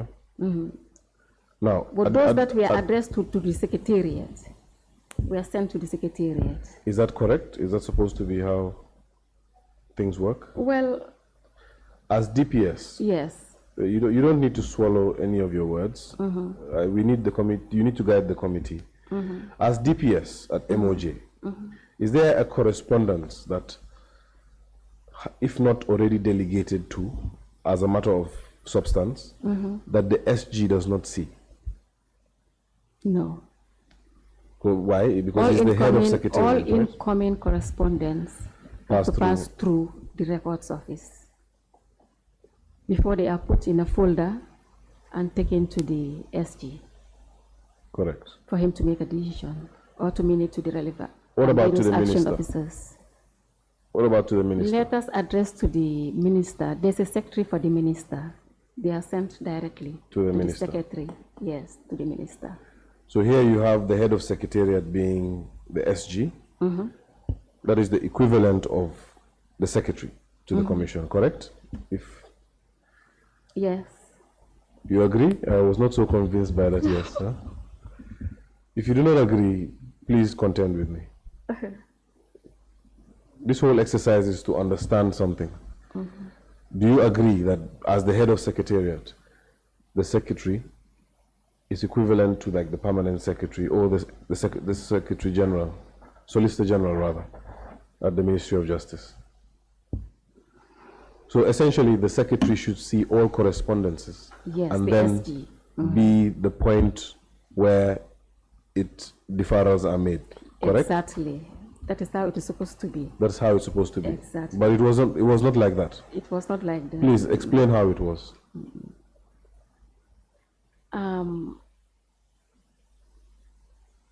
There were instances when letters addressed to lead counsel were sent directly to her office, and those addressed to us, the secretariat, were forwarded to us or delivered to us by their messengers. Well, you see, the secretariat is not a unit that would ordinarily have communication to it directly, would it? It is the commission that attracts communication, correct? And the commission has a secretary. And if you had been given a TOR, which they failed you in, or if you had asked for a TOR, which you failed them in, that would have been clear. That every single document comes to you and you disseminate it to other areas. Wouldn't that have not been clear? But it was clear to you as DPS of MOJ, and you in your testimony said that when you were leaving to go to the commission, your superiors told you, just go and replicate. Correct? Yes, sir. Wasn't that something that you thought ought to be replicated? You didn't take charge of your secretariat? You allowed for letters to be bypassing the secretary?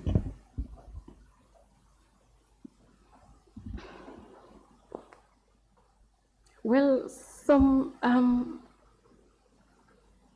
it happens. For some, it happened without our knowledge. For some, it happened without your knowledge. Yes. So there are some that you were aware of. Yes. And how did you address those? The only thing I could have done is to just report to the chairman.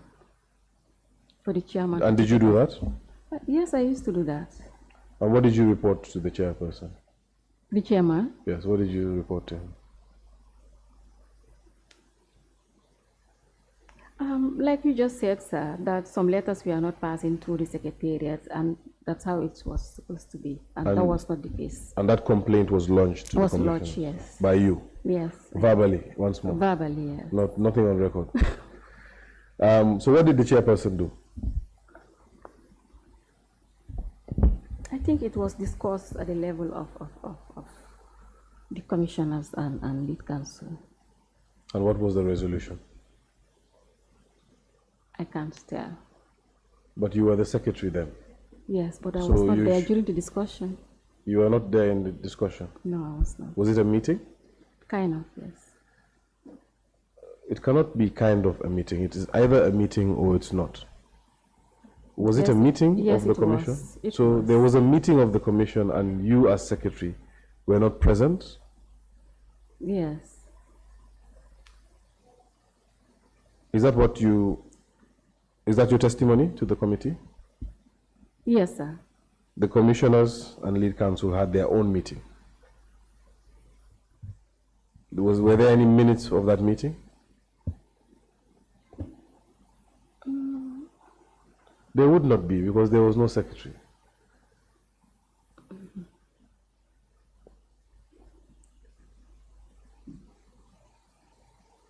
There was none. There was no. And were you told to stay out of the meeting? I was not invited, in short. With all due respect, Ms. Sarr, you are the secretary, or you were acting as the secretary of the commission. You are invited to all meetings. In fact, you are the convener of all meetings as secretary. You disagree? Is there something that you wish to tell this committee? No, sir, it's okay. What is okay? I'm not hiding anything to this august body, you know. I was not insinuating that. However, I do feel hesitation on your part. No. So why were you not in the meeting?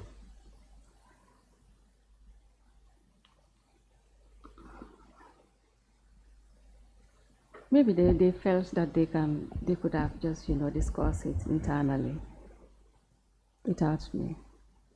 I want to ask again, why were you not in the meeting? And I would like a more concrete answer than maybe. What was the reason you are not in the meeting? Because it is abnormal for a secretary not to be in a meeting. Correct? A secretary of any source. We are convened here today. We definitely have a secretariat present. It will be abnormal for the secretariat to not be here. And in fact, before you took your oath, it was the secretariat that rose and said there's quorum for this meeting, correct? Yes. And I'm assuming that in any public body, the same procedure would ensue. Now, a meeting occurred to address the points that you had raised. I want to commend you for that. Mm-hmm. The meeting was done in your absence. I want to know why. I don't know, sir. Did you take it upon yourself to know why at that moment? No. Didn't you feel that there was a need for you to know why?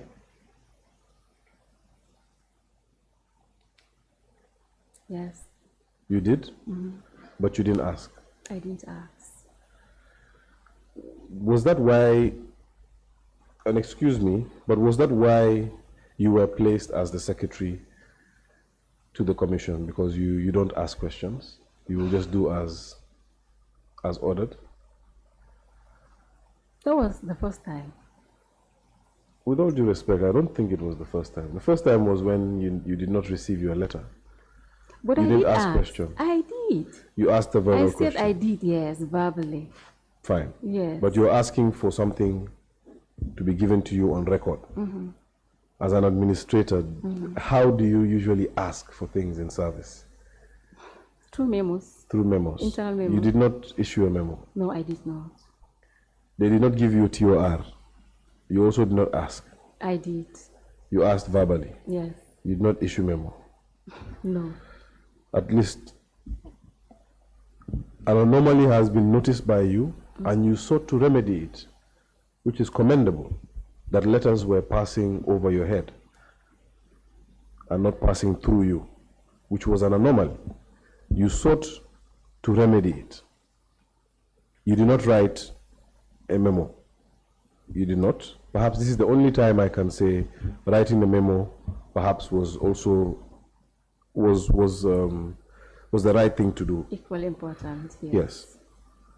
Perhaps no, this is the only instance I would say writing a memo you could have dispensed with. Because it was an internal matter, and you needed to solve it internally. Now, in the meeting convened to sort it internally, you, the complainant, was not there. No, I was not. How does that seem to you? But it was later explained to me that, it has been resolved. What has been resolved? The problem. So, what was the problem? What was the problem? Let us not pass in through the secretariat. So then, the problem was resolved how? In what manner? It was discussed. By who? Between them. Who are them? Council and the commissioners. The 3 commissioners and council, or Council. the chair and council? The 3 of them and council. The 3 commissioners and council? Council, yes. They discussed, and so this is how the scenario went. They discussed. You lodged the complaint. For this particular problem. Yes, you lodged the complaint. I did. You were told to step aside, or you were not told to step aside. Were you kicked out of the room? No, I was not. Did you attempt to get in the room? I was handling some other administrative issues. Mr. Do you see the magnitude of these small mistakes? They add up. Here we are. Okay, perhaps let me move on. After they communicated to you that the problem has been sorted out, were all letters passing through you? Yes, some. So not all. Some letters were still passing through the lead counsel. Those that we received were all recorded in our books. That's not my question. My question is, were there any letters addressed to the lead counsel directly? Upon arrival to the commission, they were sent to the lead counsel directly, and they did not pass through you. After your meeting, your raising of your query.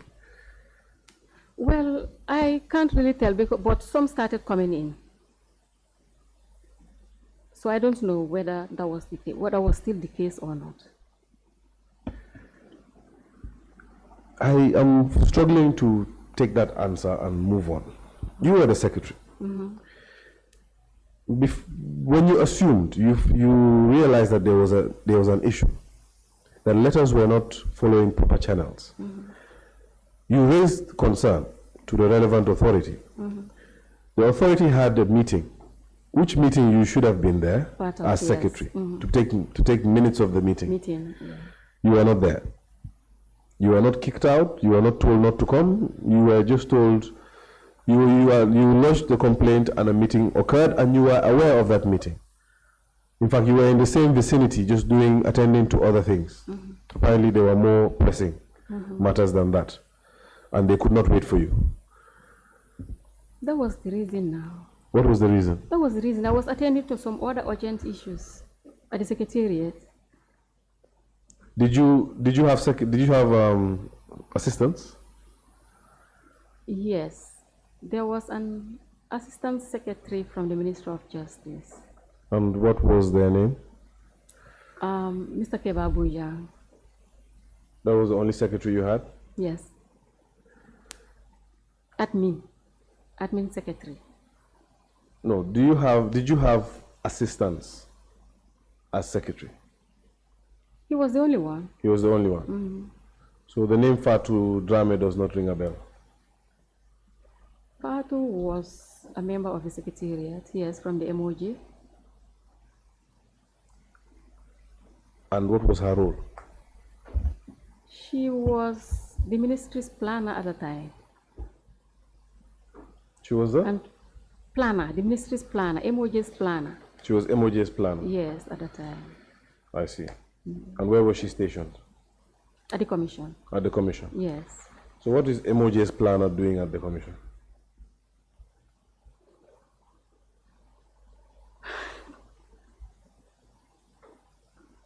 So she was taken to the commission like any other, staff member of the MOJ, like myself. Because I was the DPS and I was taken to the commission. She was a planner and taken to the commission together with our assistant secretary. Then, from the MOJ to the commission. And the secretaries, some of the typists. So what was Fatu Janneh? Fatu, at the MOJ. At the commission? At the commission. Fatu was assisting the lead counsel with the sales. As what? Sorry, but before you even answer that, you said assisting the lead counsel with sales. The lead counsel was selling? She was not, but they were reporting to the lead counsel. Okay. After every sale. Put a pin on that. We'll get back to that. Now, what was Fatu Janneh's role?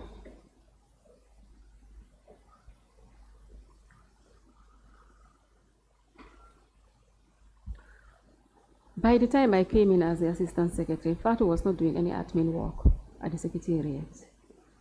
So what was she doing? She was one of the secretariat staff responsible for the sales. But by the time you had come, the sales had finished? There was only one left. That is the tractors? Yes. Would you be surprised to hear that was that? the one that I make a letter to the media houses for its advertisement. Okay. Would you be surprised to hear that Ms. Janneh was in fact your assistant? Yes, because she was supposed to be, she was part of the secretariat. You'll be surprised or you will not be surprised? I will not be surprised. You will not be? I will not be. In fact, she was the assistant. You had two assistants. You had Mr. Keba Boja and you had Miss Fatu Janneh. And they also had persons assisting them, deputizing them. So I come back to that meeting. You were not in the meeting. Was Fatu Janneh in the meeting? Fatu. Did you assign Fatu Janneh to be in the meeting? I did not. Did you assign Keba Bojan to be in the meeting? I did not. Did you assign anybody to be in the meeting? They were not there at the time. So it was just yourself, lead counsel, and the commissioners? Commissioners, yes. In the building? Yeah. During that period? When you say they were not there at that time, do you mean in that present moment or they were not part of the commission? The sales was ongoing. The last sales was ongoing. So they were not in the vicinity of the office at the time? Yes. But there were other deputies to them, weren't they? Deputies?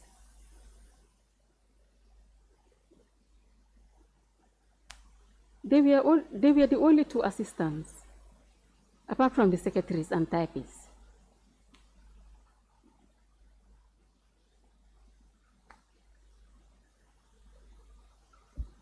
Okay, so who was Miss Kumba Juf? Oh, secretary. What is a secretary? The secretary was assisting who? With typing the letters. Mama Diba? Ramatoulie. Maimuna Bojang? Maimuna Bojang. Modlamin Jalo? ML, yes. Yes, what? He was also a part of the secretariat? Secretariat, yes. Secretary? Yes. Ibrahima Job? Messenger. Famara Bojang? IT. Alaji Babu? Juf? Accountant. Andy Seka? And the procurement officer. Sheikh Omar Jalo? Sheikh Omar.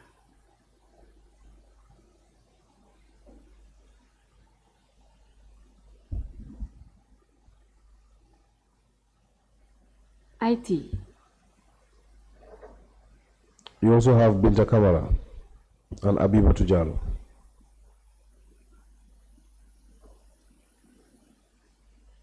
They were not there throughout the commission. I think they were there well before I Okay, moved to the commission.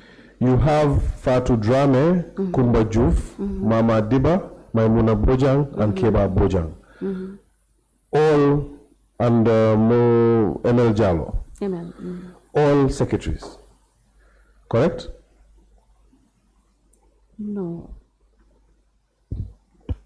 ML was like a support staff to the secretariat.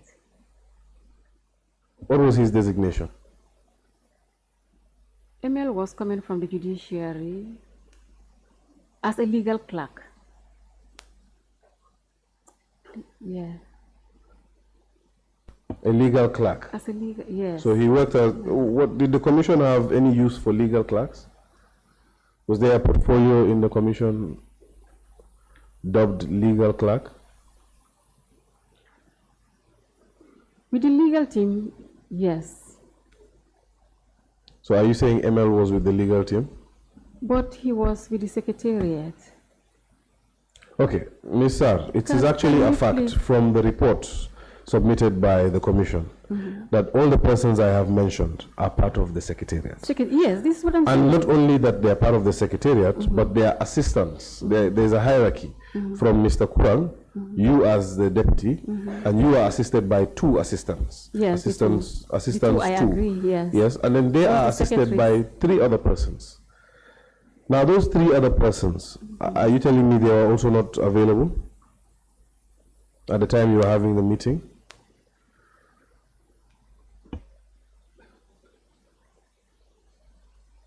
Some of them were. So why not delegate one of them to the meeting? As secretaries. Is it normal for there to be a meeting without a secretary? Because a meeting should have a resolution, and all of that should be documented by the secretaries. Yes. Correct? Yes, sir. It should have minutes, agenda items, resolution on those agenda items. Correct?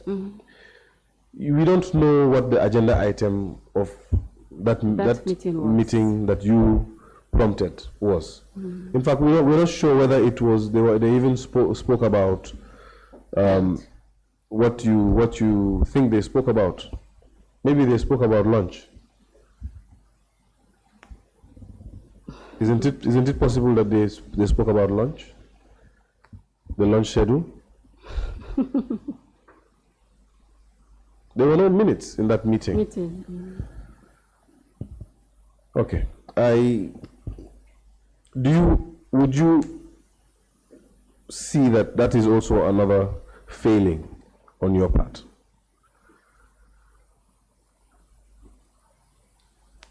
Whether personally or for the lack of a delegation of any personnel? To be part of that meeting.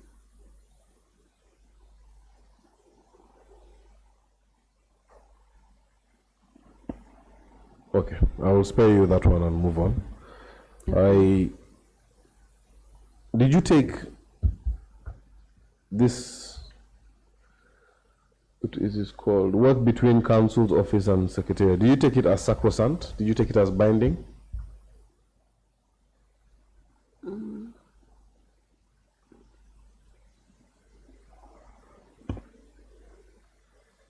For some years. You did?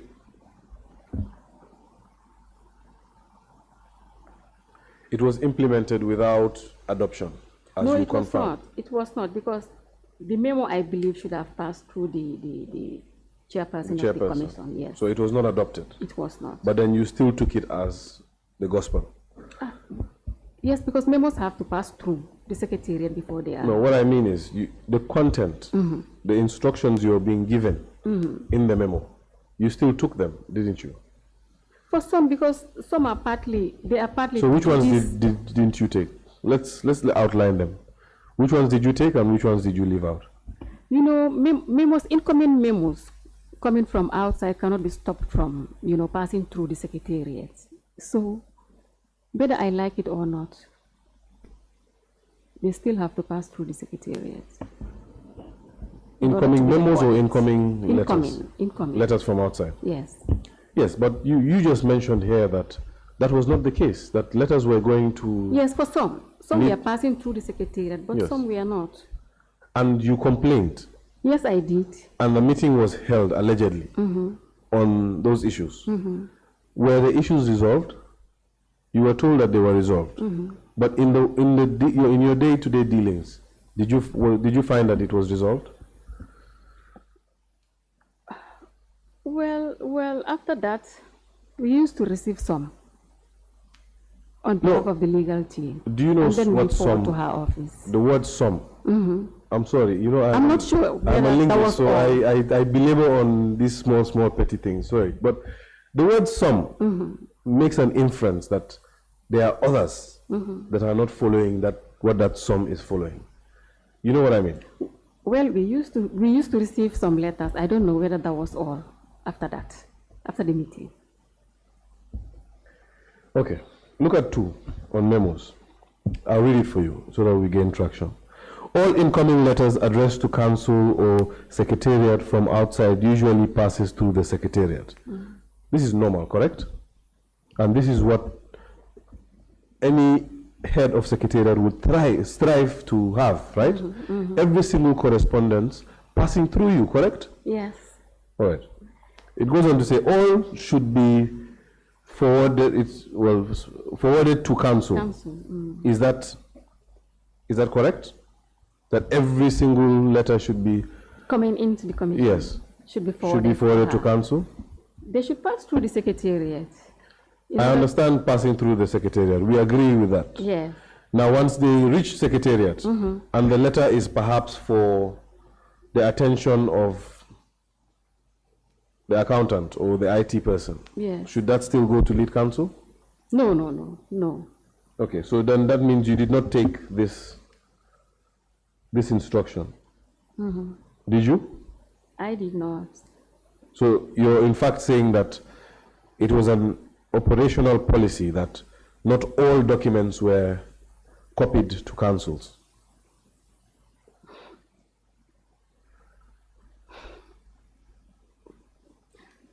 No, because the instructions were coming from the chairman of the commission.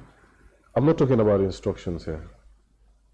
The instructions in this, or let me call them guidance, the guidance preferred by the legal team is that all correspondences coming from outside addressed to council or secretary should pass through the secretariat. But all those correspondences should also be copied to council. Now, one can understand if the matter has to do with something that council is dealing with or needs to take action with. But when it's something such as sales, does council need to be copied? Sales? Or your lunch budget? No. Council doesn't Lunch need budget? to be. No. So are you, now that's my follow-up question is. Look at it. It's yes, okay. go ahead. What he's saying is, in case of letters addressed to secretary, meaning incoming letters. We're not there yet. We're in the sentence before.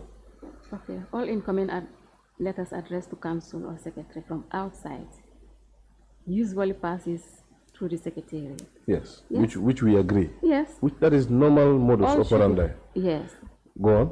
All should be forwarded to council. No. Is that normal? No. Thank you. That's what I want And that us was to not establish. that was not the case. That was not the case. No. So you can confirm that you did they not. were just forwarded to the secretariat in order to be recorded. And they were. Incoming mails. My question is, Ms. Sarr, did you copy lead counsel on every single letter that came into the commission in your time? Copy her. Incoming memo. Or afford her a copy, yes. Well, if they were addressed to her, they must have been forwarded to her. We are agreed on that, Yes, right? or if she was copied in those letters, then the Then copies, you would give her a copy. Yes, a what copy. if she is not Copied. he or she is not Then we'll copied? file. We'll file in our files. Yes, but and this take it away. guidance that is supposed to be your interface with the legal team, which we have confirmed to us that you took it as binding. This is saying that all should be forwarded to council. Was that the case? That was not the case.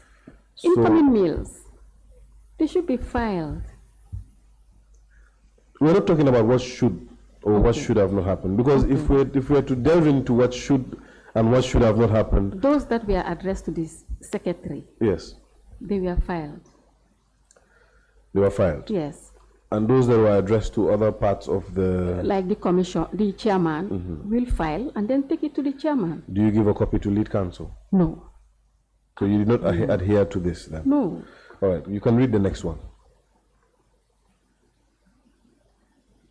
In cases of letters addressed to secretary, copies should be sent to council and vice versa.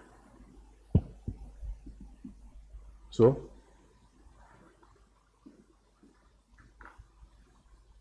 You see, you've mentioned that you found anomalies.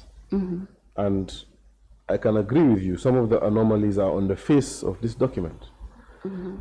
However, the author of this document did herself justice by placing this document on record.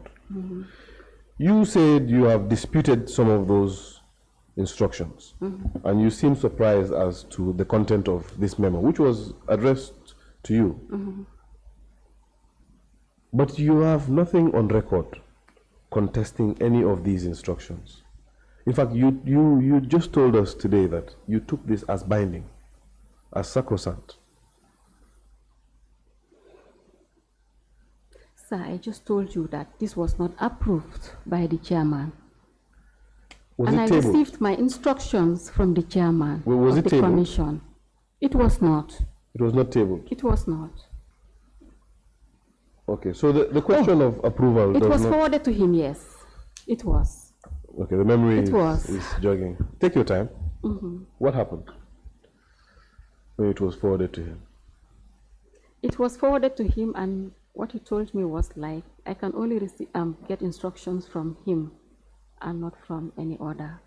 So again, we are adding insult to injury. The document was also forwarded to the chairperson. And you would agree with me, in administration, public administration, silence is usually acceptance. Correct? Yes. Would you take his silence as his acceptance of this to be your TOR? No.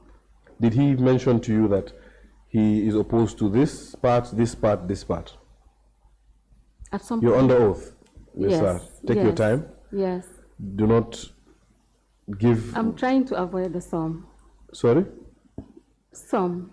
You're trying to? Avoid sum. The word sum. The word sum. Please, yes. I appreciate you avoiding the word sum. So, the chairperson did not take any action. No. He was silent on it. Yes. You also did not take any I action. gave him a copy. Sorry? I gave him a copy, Okay. and that was it. That was it. So how did you come to know of this meeting where they discussed it? I was told about it By who? by the commissioner, Which commissioner? the chairperson himself, that it was And what did he discussed say to you? What did he say to you? that I should take henceforth instructions from, as usual, be coming from him and not from And not from? lead counsel's office. Okay, so that means that there were instances where instructions were made from lead counsel's office directly to you. Like this one. With all due respect, to be fair, this is not an instruction. It just contains certain instructions, but in fact, the way it's drafted is is to be in a guidance manner. Now it's for you to react. It was an indicative list of issues. So this is not an instruction, but perhaps you can enlighten us on any specific other instructions. Apart from this one, no. To us, Secretariat, not to my knowledge, no. Please take your time when you're answering these questions, because if I dig out instructions, we will spend the day here. Take your time, Ms. Sarr. I already told you, sir, that it's been a while. Yes, but that doesn't excuse you from giving hurried answers. This committee is saddled with a very hefty task, and that task is embedded in its TOR. We'll provide you a copy. In doing so, the powers that are given to the commission, that were given to the commission, largely are given to this committee by the Constitution. And I would want to caution you on being economical with your testimony. So while I would ask that you don't give questions, answers in a hurried manner, I would also ask that you give full and frank disclosure to every single question that you asked. So, Yes, were there any other instructions from lead counsel to Secretariat?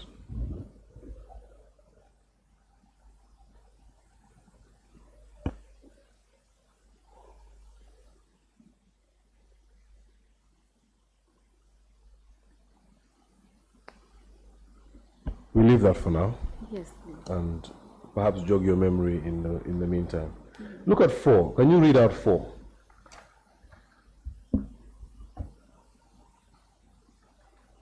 Council should be copied in all communications.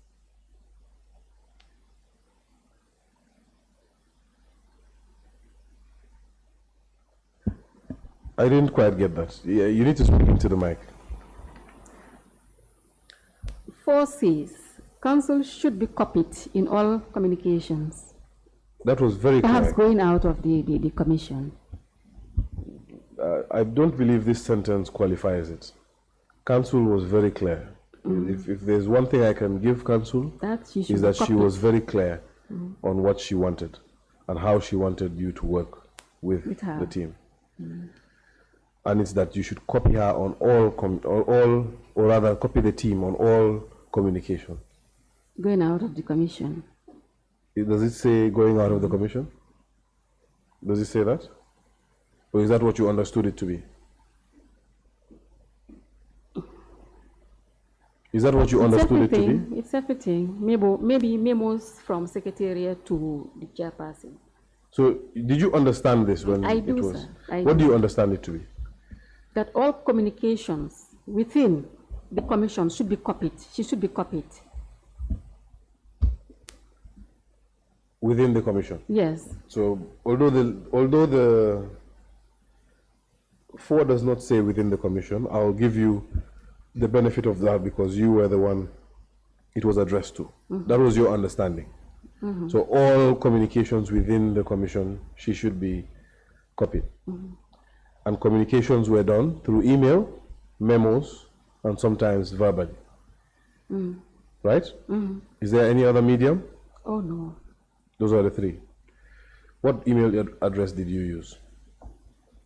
But I told you earlier on that I was not giving the password to that email address. But you just told me now The that commission's communications email. were made through email, memos, Yes, and yes. verbally. Yes, because they used So they did you used- communicate through email? No. So then communication was not made through email. Correct? But it used to be. That was before your time. Before, yes. You're testifying to Yes, whatever you before. know, Yes, correct? Yes. Did you communicate through email? During my time, then you know. How were you communicating? Through memos. Through memos? Yes. And verbal, of course. Yes. Number 4, that council should be copied in all communication. Wasn't that cause for alarm as well?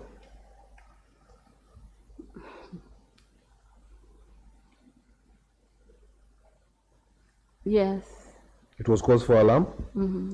And what did your office do to remedy that? This is why I said when I received this, I had to forward it to the chairperson for further discussion on this. And did you do that? I did. A copy was sent to him, yes. And did you discuss it with him? We did. What was the conclusion? I said it already, sir, that he Please say said it again. all instructions should be from him and not from any other unit head.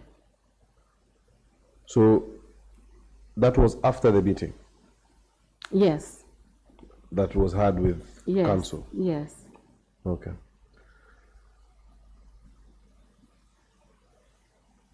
Can you go to the next portion? Read 5.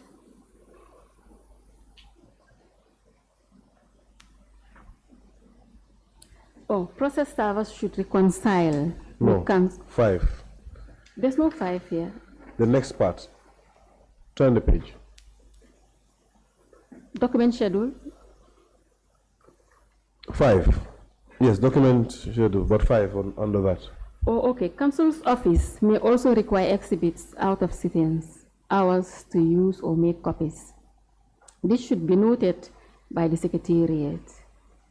Council for close associates usually writes to request for exhibits and transcripts. Ms. Maimuna Bojang deals with that process. Invoices are issued and payments made to the Secretariat.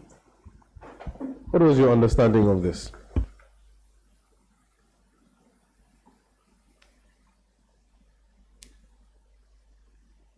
Make copies.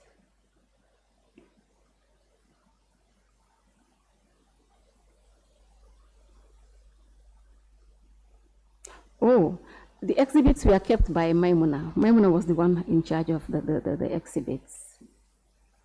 So council's office may from time to time need this before sitting takes place. Okay, Ms. And again, Sarr, yes. did you undergo any sort of briefing when you were appointed as the secretary? Did anybody sit you down, give you a rundown of the nature of affairs of the work that you're going to take on? Well, I cannot say yes to this. Did you understand that you were the superior of every single person who formed part of the secretariat?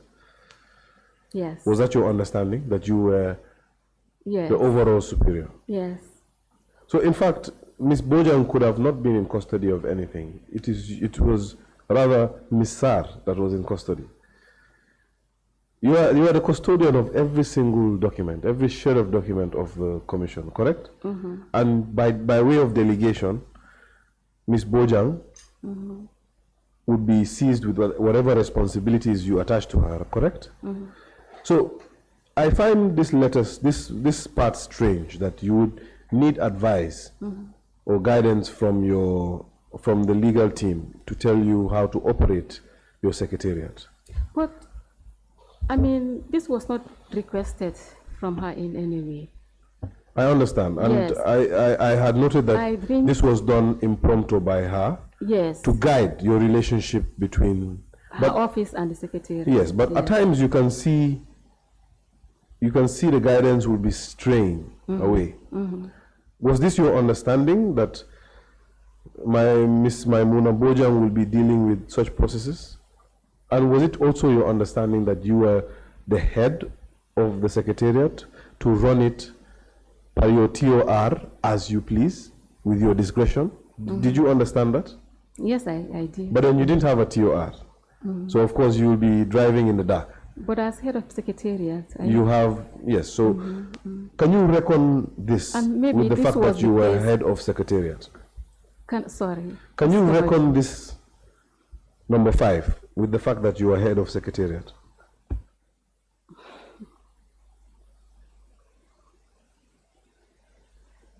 You said it earlier on that Ms. Bojang was one of my assistants.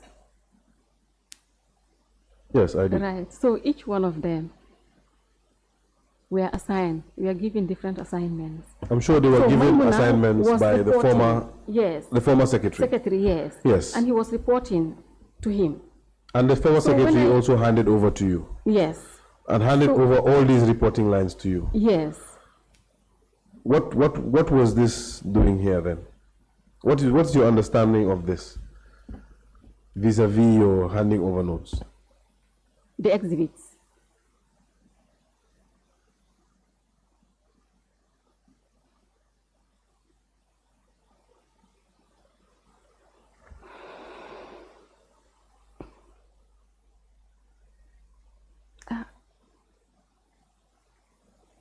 Well, her team used to come in and out the secretariat looking for exhibits to work on. Which is not strange. I mean, she is lead counsel. It's normal, yes. Which is very normal. Yes. However, what is that relationship like practically? Because again, that is where I'm leading to. You are secretary. You are the holder of records. Now I'm assuming that every document will have, let's say, one original. Yes. And you will be responsible to make the requisite copies for the persons that need these documents. Correct? But it's not that lead counsel and her team would come and pick records from you or even exhibits from you, because those exhibits are in your custody, not in counsel's custody. Correct? And they cannot be taken without your approval. Correct?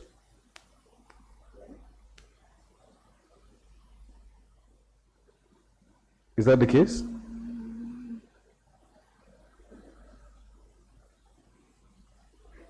Well, I'll come back with this word some again. For some, they used to consult me, but who knows whether they were giving it out to them without my knowledge. It's possible. All right. I will leave this point and we will move on. However, if we can make this the last is possible, or maybe. Let's speak in definitives. If you don't know, say you don't know, and then we'll speak about it more. Okay. Correct? All right. So, this memo, did you see it as altering your reporting line? Because did you see it as altering your reporting lines? Yes, because the memo from the Minister of Justice was addressed to the chairperson, and I was asked to report to him.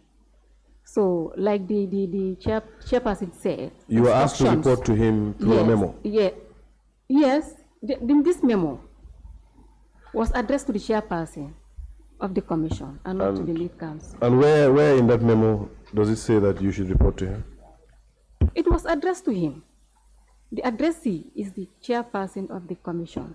Are you referring to the letter from MOJ to the commission? Yes. That is not a memo, is it? It's a letter. Letter, yes. Correct? Yes. It's not an internal document, so it cannot be a memo. It's a letter from one institution to another. To another, yes. Now, where does this letter say that you should report to the chairperson? Well, I was asked to report to him. By who? By the then AG and SG. Verbally? Yes. Okay. That's why I was given a copy of this letter to take along to the commission, to the chairperson. Yes, but Ms. Sarr, you know, what the letter is one thing, and the letter does give you some context. But the letter should have been accompanied with another letter or a memo to you, to tell you that this is what is going to happen. You're going to be taken to this place, and you should report to such and such a person. But you don't just get a letter and you're told to report to such and such a person. Is that how civil service works?